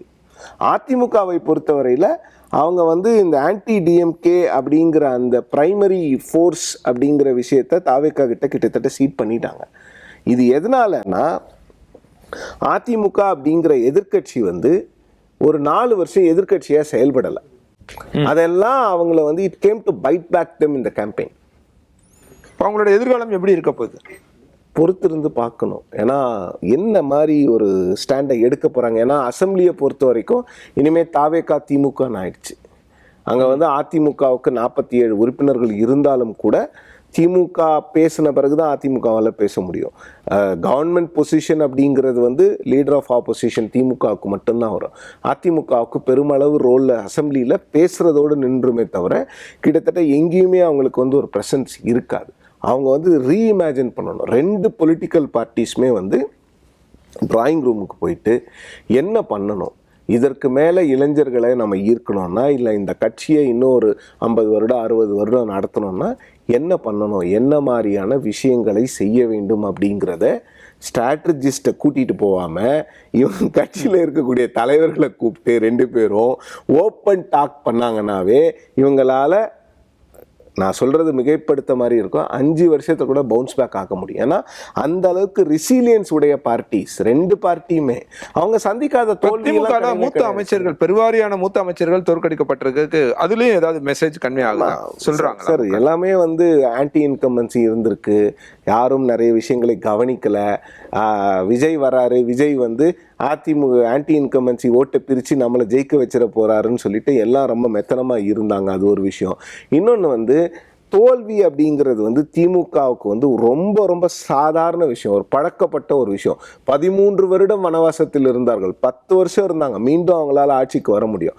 அதிமுகவுக்கு வந்து 5 வருடத்துக்கு மேல அவங்க ஆட்சியில இல்லாம இருந்த வரலாறே கிடையாது. ஸோ அதுல இந்த 5 வருஷம் அவங்க எப்படி நடந்துக்க போறாங்க அப்படிங்கிறது தான். இன்னொன்று, திமுக வந்து ஆளுங்கட்சியாக இருக்கின்ற நேரங்களை காட்டிலும் எதிர்கட்சியா இருக்கும்போது ரொம்ப உயிர்ப்போட இருப்பாங்க. அவங்களை எதிர்த்து அரசியல் பண்றது அப்படிங்கிறது வந்து ரொம்ப சுலபமான விஷயம் கிடையாது. ஸோ அதனால டிஎம்கே ஓரளவுக்கு வந்து இந்த ஃபேஸை வந்து கடந்துருவாங்க. ஏன்னா ஆப்போசிஷன்ல இருக்கிறாங்க, அவங்களுக்கு அந்த ஆப்போசிஷன் பார்ட்டியினுடைய அந்த டிஎன்ஏ வந்து ஆட்டோமேட்டிக்காக அவங்களுக்கு இருந்துரும். அதிமுக அதை வளர்த்துக்கணும். ரெண்டு கட்சியுமே கட்சியை எப்படி இன்னும் வளர்க்கணும், ரீஇமேஜின் பண்ணணுங்கிறத கட்சிக்குள்ள இருக்கிறவங்க கிட்ட கேட்கணுமே தவிர கட்சிக்கு வெளியில இருக்கவங்க கிட்ட கேட்கக்கூடாது. இது உங்களோட நிறைவு கருத்து திரு சிவப்பிரியன் சார் கிட்டத்தட்ட முக்கியமான பாயிண்ட்ஸை கவர் பண்ணிட்டாரு. முடிஞ்சளவு சுருக்கமாக முடிச்சிடுறேன். இந்த ரெண்டு கட்சிகளுக்கும் அடிப்படையில் ஒரு வேறுபாடு இருக்கிறதுனால தனித்தனியாக முதல்ல அதிமுகவை சொல்றேன். ஏன்னா திமுகவினுடைய இருப்புக்கு ஒரு காரணம் இருக்கு, அவங்க என்ன கொள்கைக்காக நிற்கிறாங்க அப்படிங்கிறதுக்கு அவங்களுக்கு ஒரு காரணம் இருக்கு. சிவப்பிரியன் சார் சொன்ன மாதிரி அதிமுகவினுடைய இருப்பிற்கு முக்கியமான காரணம் இதுவரை திமுக எதிர்ப்பு அப்படின்ட்டு இருந்தப்ப அதை கிட்டத்தட்ட முழுமையாக இப்பொழுது தாவேகா எடுத்துக்கொண்ட பொழுது அவருடைய இருப்பிற்கான காரணத்தையே வந்து இன்னும் சரியாக தேடி கண்டுபிடிக்க வேண்டிய ஒரு சூழலுக்கு வந்து அவர்கள் தள்ளப்பட்டிருக்கிறார்கள். அது சார் சொன்ன மாதிரி அவங்க எதிர்க்கட்சியில் அதிகம் இருந்து பழக்கப்படாதவர்கள். அது போக இப்போ எடப்பாடி பழனிசாமி அவர்கள் வந்து லாஸ்ட் 5 இயர்ஸ்ல அவருடைய தலைமைக்கு வந்த சேலஞ்சஸ் எல்லாம் சர்வை பண்ணிட்டாரு. பட் இனிமேல் அது எப்படி வந்து பிளே அப் ஆகும் அப்படிங்கிறதெல்லாம் பார்த்து தான் அவருடைய எதிர்கால முடிவாக இருக்கும். திமுகவில் நான் கிட்டத்தட்ட சிவப்பிரியன் சார் சொன்ன பல கருத்துக்களோட முரண்படுறேன். அதுல இன்னும் ஒரு 1, 2, 3 பாயிண்ட் ஆட் பண்ணணும்னா அவருடைய முழுமையா ஒத்து போறேன்.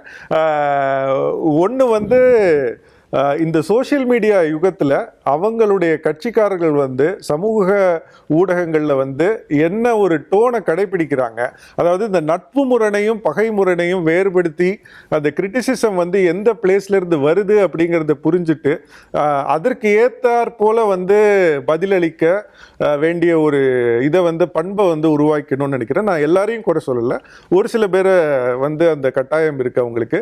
இன்னொன்று, நான் அதை வந்து அவங்க மேலே உள்ள குறையா வைக்க மாட்டேன். அவங்களுக்கு வந்து அந்த ஒரு இந்த கொள்கைகளுக்காக திராவிட பாரம்பரியத்தை வந்து நாங்க தான் கடைபிடிக்கிறோம் அப்படிங்கிறதுனால இயல்பான ஒரு அந்த ஒரு கான்ஃபிடன்ஸ், அது நாங்க தான் பண்ணுவோம், நாங்க தான் இதுங்கிறது இருக்கு இல்லையா, அது பல நேரங்களில் வந்து திமிர்த்தனமாக வெளிப்படுது. அது வந்து நான் அந்த கான்ஃபிடன்ஸை வெளிப்படுத்துறதை வந்து நான் குறை சொல்ல மாட்டேன். பட் பொதுவாக மக்கள் வந்து அதை விரும்ப மாட்டாங்க. நம்ம வந்து நீங்க ரொம்ப படிச்சிருந்தாலுமே நம்ம வந்து அந்த மேதமையை வந்து வெளிக்காட்டினோம்னா வந்து எளிய மக்கள் கிட்ட வந்து அது எடுபடாது. பதவியில் போகும்போதும் வந்து அவங்க ரொம்ப, அதனால தான் வந்து ரஜினிகாந்த் அவ்வளோ ஒரு ஹியூமிலிட்டியா இருக்கிறது வந்து மக்கள் வந்து ரொம்ப விரும்புறாங்க. அதனால நான் திமுக காரனா வந்து திமிராத்தான் இருப்பேன், அந்த மாதிரியான ஒரு ஆட்டிடியூட் சமூக ஊடகங்கள்லையும் வெளியிலையும் செயல்படுறதை வந்து இது பண்ணிக்கணும். இளைஞர்களை வந்து குறிப்பா அவங்க வந்து, ஏன்னா அவங்களுக்கு ஒரு கொள்கைகள், சில கொள்கைகள் இருக்குது, அதை நோக்கி வந்து இளைஞர்களை ஈர்க்கிறதுக்கான முயற்சிகளை பண்ணணும். இப்போ நமக்கு கேம்பஸ் பாலிடிக்ஸ்ங்கிறது வந்து சுத்தமா இளைஞர் எழுச்சி மாநாடு, இளைஞர் மாநாடு அது மோஸ்ட்லி அது ஆர்கனைஸ்ட் இதுதானே சார். நீங்க உங்களுடைய கட்சி ஆட்களை தான் கூட்டு வரீங்க. நீங்க விஜய்க்கு கூட்டின இளைஞர்களுடைய இளைஞர்கள் வரது இதையும் வந்து நீங்க ஒப்பிட்டு பார்க்க முடியாது. அது டிஎம்கேல எல்லா டிஸ்ட்ரிக்ட்லயும் செக்ரட்டரிஸ் இருக்கிறாங்க. இன்னைக்கு 1 லட்சம் பேரை திரட்டணும்னா அவங்க திரட்டிடுவாங்க. அது வேற மாதிரியான கூட்டம். இப்ப இந்த கடந்த 5 வருடங்கள்ல வந்து அவங்க சில முன்னெடுப்புகளை நடத்தியிருக்காங்க. இளைஞர்களுக்கான பேச்சு போட்டிகள் நடத்துறது, அவங்களுக்கு ஸ்கூல்ஸ்ல அந்த வாசிப்பு சாலைகள் சில இடத்துல ஏற்படுத்துறதுலாம், அதை இன்னும் தீவிரமா முன்னெடுக்கணும். ஏன்னா கடைசியா நமக்கு பிரசிடென்சி காலேஜ்ல எலெக்ஷன் நடந்தது லேட் 90ஸ்லயோ 2000ஸ்லயோ நடக்கிறேன். கேம்பஸ் பாலிடிக்ஸ் ஒன்ஸ் ரொம்ப இம்பார்ட்டண்டா இருந்தது, கிட்டத்தட்ட தமிழ்நாட்டில் வந்து இப்போ ஆப்சென்ட் ஆயிடுச்சு. அதுக்கு திமுக தான் 2 திராவிட கட்சிகளுக்கு தான் வந்து பொறுப்பேற்றுக்கணும். அதை வந்து ஒரு சரியான அணுகுமுறையில் எப்படி திரும்ப உள்ள கொண்டு வர்றது. இளைஞர்கள் இன்னைக்கு பல பேர் வந்து நம்ம வேலை வாய்ப்பை கிரியேட் பண்றோம், பட் நிறைய பேர் இந்த கிக் எக்கானமிக்குள்ள போறாங்க. அவர்களுடைய சங்கடங்கள் என்னவா இருக்குது, அதெல்லாம் வந்து இப்போ அவருடைய சுகதுக்கங்கள். இப்போ நம்ம ஒரு வகையில் வந்து பொருளாதார ஏற்றம் இருந்தால் கூட எல்லாருக்கும் வந்து ஒரு வெறுப்பு அலுப்பு, என்னடா வாழ்க்கை இது ஓடிட்டே இருக்கும் அப்படிங்கிற மாதிரியான ஒரு உணர்ச்சி வந்து இளைஞர்கள் மத்தியிலே இருக்கு. அப்ப அது எதனால ஏற்படுது? அது எல்லாத்தையுமே வந்து அதான் அடிப்படையில் சிவபிரியன் சார் சொன்ன மாதிரி சமூகத்தினோடு இருந்த அந்த என்கேஜ்மெண்ட்டை வந்து அவங்க இன்னும் வந்து ஸ்ட்ராங் பண்ணிக்கணும். இந்த கார்பரேட்டைசேஷன் ஆஃப் பார்ட்டி இருக்குது இல்லையா, ஒரு கம்பெனியை போல நடத்துவது, நாங்கள் எல்லாமே வந்து ஒரு சிஸ்டம் இருக்கு, அவங்க ரிவ்யூ பண்ணிடுவாங்க, இது பண்ணிடுவாங்க, அந்த ஸ்பெக்ட்ரமை நோக்கி போகாமல் அண்ணா சொன்ன மாதிரி தான் மக்களோடு இரு, மக்கள் சொல்வதை கேளுங்கிறத லெட்டர் அண்ட் ஸ்பிரிட்ல எடுத்துக்கிட்டு திரும்ப என்கேஜ் பண்ணணும்னு நினைக்கிறேன். அவர் சொன்ன மாதிரி அவங்க தோல்விகளை சந்தித்தவர்கள் தான், அதனால அது ஒரு பெரிய சிக்கலா அவங்களுக்கு இருக்காது. ஒரே ஒரு விஷயம், சோஷியல் மீடியா பத்தி பொன்வசன் சொன்னது, திமுகவில் குறிப்பாக பார்த்தீங்கன்னா அந்த அனானிமஸ் ஹேண்டில்ஸ்ன்னு ஒன்று இருக்குது. வேற ஒரு ஃபோட்டோ வச்சுருப்பாங்க, அவங்க பேர் என்னன்னு தெரியாது, அப்யூஸ் பண்ணுவாங்க, அதை வந்து ஐடி விங்கில் இருக்கிறவங்க ஆம்ப்ளிஃபை பண்ணுவாங்க. அதெல்லாம் முதல்ல நிறுத்தணும். அந்த மாதிரி நிறைய விஷயங்கள் நடந்திருக்கிறது, பிரபலமானவர்களுக்கு நடந்திருக்கிறது. அவர்களை வந்து நீங்கள் கேள்வி கேட்டாவே உடனே நீ ஆர்எஸ்எஸ் கைக்கூலி, நீ பாஜக கிட்ட சப்போர்ட் கேட்குற அப்படிங்கிற அந்த மாதிரி விஷயங்களை வந்து பத்திரிகையாளர்களை வந்து திமுகவுக்கு ஆதரவாக பேசாத பத்திரிகையாளர்களை பிராண்ட் பண்ணுறது, அது தாவேகா கிட்டேயும் நடக்குது, அதிமுக கிட்டேயும் நடக்குது. நான் இல்லைன்னுலாம் சொல்ல, ஆனால் திமுகவில் அதிகமாக நடக்குது. ஸோ அதெல்லாம் அவங்க குறைக்கணும். அவங்க என்ன நினைக்கிறாங்கன்னா இதெல்லாம் ஒன்றும் பிரச்சனை இல்லைன்னு நினைக்கிறாங்க. அதெல்லாம் ஓகே சார். ஒரு அடிப்படையில் அரசியல்வாதி திமுககாரங்களுக்கு வந்து ஒரு கெத்து இருக்கும். நீங்கள் எங்கே போனாலுமே அன்பழகன் ஒரு மேடையிலேயே சொல்லியிருப்பார், எங்களெல்லாம் பார்த்தா என்ன எதிர்கட்சியில் இருக்கிறவங்க மாதிரியா தெரியுது, ஆளுங்கட்சியில் இருக்கிறவங்க கூட இவ்வளோ கம்பீரமாக இருக்க மாட்டாங்க. அது அன்பழகன் சொல்கிற டோன் வேற, இப்ப இருக்கிறவங்க சொல்ற டோன் வேற. அந்த டோன் ரொம்ப முக்கியம். அந்த திமிர்த்தனத்தை வெளிப்படுத்துவதற்கும் வந்து அந்த ஒரு கம்பீரத்துக்கும் திமிர்த்தனத்துக்கும் ஒரு சின்ன லைன் தான் இருக்கு. அந்த லைன் இவங்க கிராஸ் பண்றாங்க. அன்பழகன் சொன்னதும் அதே விஷயம் தான், இன்னொருவர் சொல்லுவதும் அதே விஷயம் தான். அதை நீங்க எந்த மாடுலேஷன்ல சொல்றீங்கிறது தான் முக்கியம். நாங்க கம்பீரமா இருக்கிறோம், எங்களை வந்து நீ தொட்டு பாருன்னா கஞ்சா கேஸ் போடுவியான்னு கேட்டார் அன்பழகன் ஒரு மேடையில. நீங்க எடுத்து பாருங்க, கஞ்சா கேஸ் தானே போடுவேன், போடு, வாய்க்கரிசி போட்டுக்கொண்டு திமுகவில் இருந்து வந்த அந்த மாதிரி ஆட்களை திமுக அதிமுக போன்ற கட்சிகள் வந்து தைரியமானவர்களை உருவாக்க வேண்டும். நீங்க வந்து திரும்ப நான் ஸ்ட்ராட்டஜிக்கு எதுக்கு போறேன்னா, இந்த ஸ்ட்ராட்டஜி டீம்ஸ் தான் இந்த கட்சிகளை ஒன்றும் இல்லாம பண்றாங்க. அவங்க வந்து ஒரு நீங்க திமுக தலைவர் அவரோட ட்வீட் பார்த்திருப்பீங்க. அதுல அவர் சொல்றாருன்னா 2 கட்சிகளுக்குமான 2 கூட்டணி, தாவேக்காவும் சரி திமுக கூட்டணிக்குமான வித்தியாசம்ன்றது 3.12% தான். பெரிய அளவுல நம்ம வீழ்ச்சி அடையல, நம்ம மேல மக்கள் நம்பிக்கை வச்சிருக்காங்க அப்படின்னு சொல்றாங்க. உண்மைதான். இந்த ஸ்ட்ராட்டஜி டீமோட சப்போர்ட்டும் அதுக்கு காரணம் தானே? இல்லை ஸ்ட்ராட்டஜி டீம் சப்போர்ட் இல்லைன்னா உங்களால் இதெல்லாம் பண்ண முடியாதுங்கிறதே கிடையாது சார். எல்லாத்தையும் பண்ணலாம். திமுக அதிமுக போன்ற கட்சியில் எல்லாத்துக்குமே ஆள் இருக்கு. இப்போ டிவிகே மாதிரி ஒரு புது கட்சி வந்து ஸ்ட்ராட்டஜி டீமை நம்புதுன்னா நான் வந்து அதை அண்டர்ஸ்டாண்ட் பண்ணிப்பேன். திமுகவுக்கும் அதிமுகவுக்கும் யாருமே வேண்டாம் சார், அவங்க கிட்ட எல்லாமே இருந்திருக்கு. தனி ஆட்களாக ஸ்ட்ராட்டஜிஸாக கருணாநிதி அவர்களும் ஜெயலலிதா அவர்களும் கூட்டணிகளை அமைச்சிருக்கிறாங்க, வெற்றிகளை சந்தித்திருக்கிறாங்க, தோல்விகளை சந்திச்சிருக்கிறாங்க. அவங்களால பண்ணும்போது ஏன் அவங்க கிட்ட இருந்து அரசியல் கத்துக்கிட்டவங்க தானே, இவங்களால ஏன் பண்ண முடியாது? அவங்க எந்த ஸ்ட்ராட்டஜி டீம் சார் வச்சாங்க? யாருக்கிட்டயாவது ஒரு அட்வைஸ் கேட்டிருப்பாங்களா சார்? எஸ் திரு சாமிநாதன் சார் சொல்றது, சிவபிரியன் சார் சொல்றது ரொம்ப முக்கியமான இடம் சார். தேர்தல் வியூக வகுப்பாளர்கள் தான் திமுகவினுடைய இந்த தோல்விக்கு மிக முக்கியமான காரணம் சார். கிட்டத்தட்ட நான் கன்னியாகுமரி அவங்க அப்படி தனியா யாரையும் வைக்கல இல்லையா இந்த எலெக்ஷன்ல? ஆமா, இல்ல கிட்டத்தட்ட பல நிறுவனங்கள் சார், பல நிறுவனங்கள் தொடர்ச்சியா அவங்களுக்கு சர்வே எடுத்துக்கிட்டே இருந்தாங்க. அது தெரியும் உங்களுக்கே. கிட்டத்தட்ட முதல்வர் குடும்பத்துக்குள்ள இருந்தே கிட்டத்தட்ட தொடர்ச்சியான சர்வேக்கள் தேர்தல் நெருக்கத்தில் அவர் தான் களத்துக்கெல்லாம் வந்து இந்த சர்வே ரிப்போர்ட்லாம் இது பண்ணி பார்த்தார், பொருத்தி பார்த்தார். அதுதான் அதுக்கு முன்னாலே கேட்டேன், அந்த மாதிரியான சர்வேக்கள் இன்டெலிஜென்ஸோட ரிப்போர்ட்ஸ் இது எதுவுமே வந்து அவங்களை அலர்ட் பண்ணலையா? அதுக்கு பிறகும் அவங்க சுதாரிச்சுக்கலையான்னு கேட்கறேன். இல்ல அதுதான் சார், ஒரு நிறுவனம் சர்வே எடுத்துக்கிறதுக்கும் ஒரு சாதாரண தொண்டன் அந்த தொகுதி மக்களோட மனநிலையில போய் பார்க்கற வித்தியாசம் இருக்கு. இவங்க வந்து ஒரு ஊழியத்திற்கு சம்பளத்திற்கு வேலை செய்யக்கூடிய ஒரு நிறுவனத்திடம் கொடுக்கறப்ப அவங்க அந்த சம்பளம் வாங்க வேண்டும் என்பதற்காக வேலை செய்வாங்க. தொண்டன் அப்படி இல்லை. ஆனா இங்க திமுகவினுடைய தோல்விக்கு நான் இன்னொரு காரணம் கூட பார்க்குறேன் சார். திமுகவினரை உடன்பிறப்புங்கிறோம், அதிமுக காரங்களை ரத்தத்தின் ரத்தம்ங்கிறோம். ஏதோ ஒரு வகையில் உணர்வு ரீதியாக அவங்களோட இருக்கக்கூடிய ஒரு கனெக்ஷன். ஆனால் இங்கே பார்த்தீங்கன்னா கடந்த 5 ஆண்டுகளில் திமுக தொண்டன் மகிழ்ச்சியாக இருந்தானா, மக்கள் மகிழ்ச்சியாக இருந்தாங்க. மகளிருக்கு 1000 ரூபாய் வருது. கிட்டத்தட்ட பல்வேறு திட்டங்கள் வழியாக மக்களுக்கு திட்டங்கள் போகுது. மாவட்ட செயலாளர்கள் வளமாக இருந்தாங்க, மகிழ்ச்சியாக இருந்தாங்க. சட்டமன்ற உறுப்பினர்கள் அமைச்சர்களுக்கெல்லாம் நல்ல விஷயங்கள் நடந்தது. ஒரு சாமானிய திமுக தொண்டன் எந்த அளவுக்கு மகிழ்ச்சியாக இருந்தான்னா, கிட்டத்தட்ட தீபாவளி நேரத்தில் பொங்கல் நேரத்தில் கார்ப்பரேட் நிறுவனங்கள் போல அவர்களுக்கு கிஃப்ட் கொடுக்குற கலாச்சாரம் வந்தது. அது முந்தைய காலகட்டங்கள்லாம் அதிமுகவில் செல்வி ஜெயலலிதா அவர்கள் இருந்த காலகட்டங்களில் கடைசியில் கிட்டத்தட்ட தீபாவளி நேரத்தில் பணம் கொடுக்குற கல்ச்சர்லாம் இருந்துச்சுன்னாங்க. ஆனால் இங்கே திமுகவில் கடைசி நேரத்தில் 50,000 ரூபாய் மதிப்பில் ஒரு ஊராட்சி செயலாளர்கிட்ட கொடுக்குறது. அப்போ இது ஏதோ ஒரு வகையில் அந்த கட்சி தொண்டனோடு இந்த பிணைப்பு அது கேள்விக்குறியாக்குது சார். அப்போ வந்து அவனுக்கு ஒரு தொழில் வாய்ப்பை ஏற்படுத்தி கொடுக்குறது வேற, உள்ளூரில் இருக்கிற டாஸ்மாக் கடைகளை பாரை கொடுக்கறது வேற, ஒரு மாநகராட்சி லிமிட்டில் இருக்கக்கூடிய கடைகளை கொடுக்கறது வேற. இது நேரடியாக அவனை பணப்பலனுக்குள்ளே கொண்டு வரதுங்கிறது தொண்டனுக்கும் அந்த குடும்பத்துக்கும் இருக்கக்கூடிய அந்த தலைமைக்கும் இருக்கக்கூடிய உறவுல ஒரு சிக்கலை ஏற்படுது. அதனால தான் இன்னைக்கு பல கட்சிகளில் இருந்தவங்களுடைய பிள்ளைகள் ஓட்டு போட்டிருக்காங்க. அது திமுகக்குள்ளேயே நடந்திருக்கு. ரெண்டாவது அண்ணா திராவிட முன்னேற்ற கழகத்துக்கு இளைஞர்களே இல்லை. கிட்டத்தட்ட அவங்க செல்வி ஜெயலலிதா அவர்கள் தேமுதிக என்கிற ஒரு விஜயகாந்த் கட்சி வர்றப்ப இளைஞர் மற்றும் இளம்பெண்கள் பாசறையை தொடங்குறாங்க. பட் கடந்த 5 ஆண்டு காலத்தில் அதிமுக விஜய் போன்ற ஒரு சக்தி வந்துட்டாங்க, ஒரு இளைஞரணி கூட்டம் நடத்தலை. சரி, சிறுபான்மையினர் ஓட்டே இல்லை பாஜக கூட, நாங்கள் ஒரு சிறுபான்மையினர் கூட்டம் போடுறோம், அந்த கூட்டத்தை பார்த்தாலே உங்களுக்கு தெரியும் அதிமுக சிறுபான்மையினர் கூட்டமும் நடத்தலை. SDPI கட்சி நடத்தக்கூடிய மதுரை கூட்டத்தில் போய் கலந்துக்கிறார். அடுத்த வாரமே பாஜகவோட கூட்டணிக்கும் திரும்பியும் போய்க்கிறாங்க. ஸோ அப்போ இது வந்து ஒரு முரண்களின் முடிச்சுகளாக அதிமுக மாறி இருந்ததுனால தான் கிட்டத்தட்ட புதிதாக வந்திருக்கக்கூடிய ஒரு சக்தி இவ்வளவு வாக்குகளை பெற்றுவிட்டது. 3 விஷயங்கள் உடனடியாக செய்யணும்னு நினைக்கிறேன் சார். ஒன்று, இளைஞர்களை ஈர்ப்பது. அது திமுக நீங்கள் சொன்னதை போல் இளைஞரணி மாநாடு போடுறாங்க, முரசொலியில் பாசறை பக்கம் நடத்துகிறாங்க, கிட்டத்தட்ட அறிவு திருவிழா நடத்துகிறாங்க சென்னையில். இதெல்லாம் யாருக்கு நடத்துகிறாங்கன்னா திமுகக்குள்ளே ஏற்கனவே இருக்கிற திமுகவினருக்கு தான் நடத்துகிறாங்க. நீங்கள் வெகு மக்களை ஈர்ப்பதற்கான, இளைஞர்களை ஈர்ப்பதற்கான விஷயங்கள் செய்யணும். அது 2 திராவிட கட்சிகளுக்குமே அந்த பொறுப்பு இருக்குது. அது மட்டும் இல்லாமல் 2வது தொண்டர்களுடைய மனநிலையை அறிந்து செயல்படுவது. நீங்கள் ரொம்ப முக்கியமாக இன்றைக்கி இந்த வியூக வகுப்பாளர்கள் என்ன பண்ணிட்டாங்கன்னா தலைமைக்கும் தொண்டனுக்கும் இடையில பெரிய இடைவெளியை உருவாக்கிட்டாங்க. சோசியல் மீடியாவில் பிரபலமாக இருக்கணும், ஃபேஸ்புக்கில் எவ்வளோ பேர் உங்களை ஃபாலோ பண்ணுறாங்க, இன்ஸ்டாகிராமில் எவ்வளோ ஃபாலோ பண்ணுறாங்க, தலைமைக்கு நெருக்கமாக இருப்பவர்களுக்கு முன்னாடி வாய்ப்பு கிடைக்கும், தலைமையிடம் நல்ல பேர் இருக்கவங்களுக்கு வாய்ப்பு கிடைக்கும், மக்களோடு நெருக்கமாக இருப்பவர்களுக்கு வாய்ப்பு கிடைக்கும். இப்போலாம் என்னென்னா சமூக வலைதளத்தில் யார் ஆக்டிவாக இருக்கா அந்த வேலையை தானே விஜய் பண்ணிட்டார். அப்போ திமுகவில் வரக்கூடிய வேட்பாளருக்கு அதில் என்ன ரோல் இருக்குது? இன்னொன்று வேட்பாளர் தேர்வு சார். 60 பேர் புதுமுகங்கள் கொடுத்தாங்க திமுக. 60 பேர் புதுமுகங்கள் கொடுக்குற ரிஸ்கான எலெக்ஷன் இந்த எலெக்ஷன் கிடையாது. நீங்கள் விஜய் போன்ற ஒரு புதிய சக்தி வரார், அப்போ அங்கே களத்தில் அனுபவம், யாருக்கு வெற்றி வாய்ப்பு இருக்குது, அதையெல்லாம் அந்த ஸ்ட்ராட்டஜி நிறுவனங்கள் அலசுறாங்களான்னு தெரியல. 60 புதுமுகங்களுக்கு வாய்ப்பு என்பதும் இந்த பின்னடைவுக்கு ஒரு காரணமாக இருக்கலாம். அந்த 60 பேரும் வெற்றி பெற்றார்களா என்பது நீ அந்த தகவல் நீங்க குறிப்பிட்ட அனுபவம் இருக்க, களத்தை பற்றி நன்கு தெரிஞ்ச மூத்த அமைச்சர்கள் தான் நான் சொன்னேன். அதுக்கு முன்ன கேட்டேன், மூத்த அமைச்சர்கள் எல்லாருமே தொகுக்கத்தானே செஞ்சிருக்காங்க. அதுதான் சொன்னேன். அவர்களுக்கு அந்த நிறுவனங்கள் கொடுத்த, வியூக வகுப்பாளர்கள் கொடுத்த அடிப்படையில் அவர்கள் நம்பியிருக்கலாம் தரவுகளை. இந்த தொகுதியில் நீங்கள் ஜெயிச்சிருவீங்க, இந்த தொகுதியில் இவ்வளோ வீக்காக இருக்குது, இந்த தொகுதியில் இந்த ஏரியா பலவீனமாக இருக்குன்னு அவர்கள் ஒரு டேட்டா தர்றாங்க. அதுவே அப்படி கேட்காம கிட்டத்தட்ட ஒவ்வொரு ஊர்லேயும் கட்டமைப்பு இருக்குது சார். திமுகவுக்கோ அதிமுகவுக்கோ கட்டமைப்பு இருக்குது. ஒவ்வொரு ஊர்லேயும் ஊராட்சி செயலாளர்கள் இருக்காங்க. அவர்கள்ட்ட பேசினாலே உங்கள் ஊர் எப்படி இருக்குது, பகுதி எப்படி இருக்குது, என்ன செய்யணும் அப்படிங்கிறத அறிந்து செயல்பட்டுருக்கலாம்.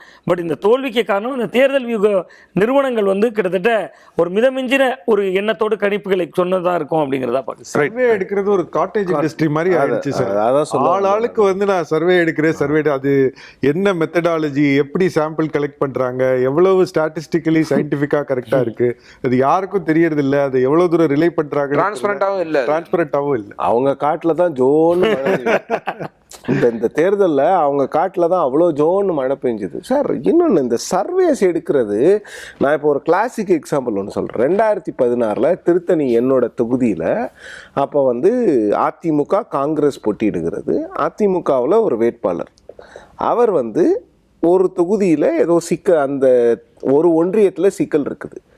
கீழே வந்து கிரவுண்ட்லேருந்து இன்புட் வருது, இந்த மாதிரி இங்கே வந்து சிக்கல் இருக்குது, இதை வந்து நீங்கள் வந்து சரி பண்ணாதான் முடியும்னு வேட்பாளருக்கு போகுது. மறுநாள் காலையில் போகிறாரு, போயிட்டு அந்த சிக்கலை ஒரே நாளில் தீர்க்கிறாரு. 2 நாளில் அப்படியே கம்ப்ளீட்டாக டேர்ன் ஆகுது, அவருக்கு ஆதரவு வந்து அதிகமாகுது. ஸோ நீங்கள் கிரவுண்டில் இருக்கிற உங்களுக்கு ஒன்றிய செயலாளர்னு ஒருத்தர் இருப்பார், அந்த கிளைக்கழக செயலாளர்னு இருப்பார், வார்டுக்கு ஒரு பிஎல்ஓன்னு ஒருத்தர் வச்சுருப்பீங்க. இப்போது திமுக பாருங்களேன், பிஎல்ஏ பிடிஏ என்னமோ வச்சுருந்தாங்க, என்ன பிரயோஜனம்? ஏன்னா இவங்க வந்து ஒரு வியூக வகுப்பாளர் இல்லை, இந்த முறை 4-5 அவங்களாம் என்ன இன்புட்ஸ் கொடுத்தாங்க. அப்போ நீங்கள் கட்சியில் கீழே இருக்கிற இன்புட்ஸை வாங்கும் போது சுவாமிநாதன் சொன்ன மாதிரி கட்சி தலைவருக்கும் தொண்டருக்கும் இடையில் நாற்காலி போட்டு இந்த ஸ்ட்ராட்டஜிஸ் டீம்ஸ் வந்து உட்காந்துக்கிறாங்க. வைரமுத்து சொன்ன மாதிரி தான், அவங்க வந்து நடுவில் உட்காந்துக்கிறாங்க. இவங்களும் அவங்கக்கிட்ட பேச முடியல, அவரும் இவங்கக்கிட்ட பேச முடியல. ஸோ அந்த நடுவில் இருக்கின்ற அந்த நாற்காலியை நீங்கள் தூக்கி அப்படி தூர போட்டிங்கனாலே உங்களால் டைரெக்டாக உங்கள் தொண்டர்கிட்ட பேச முடியும்.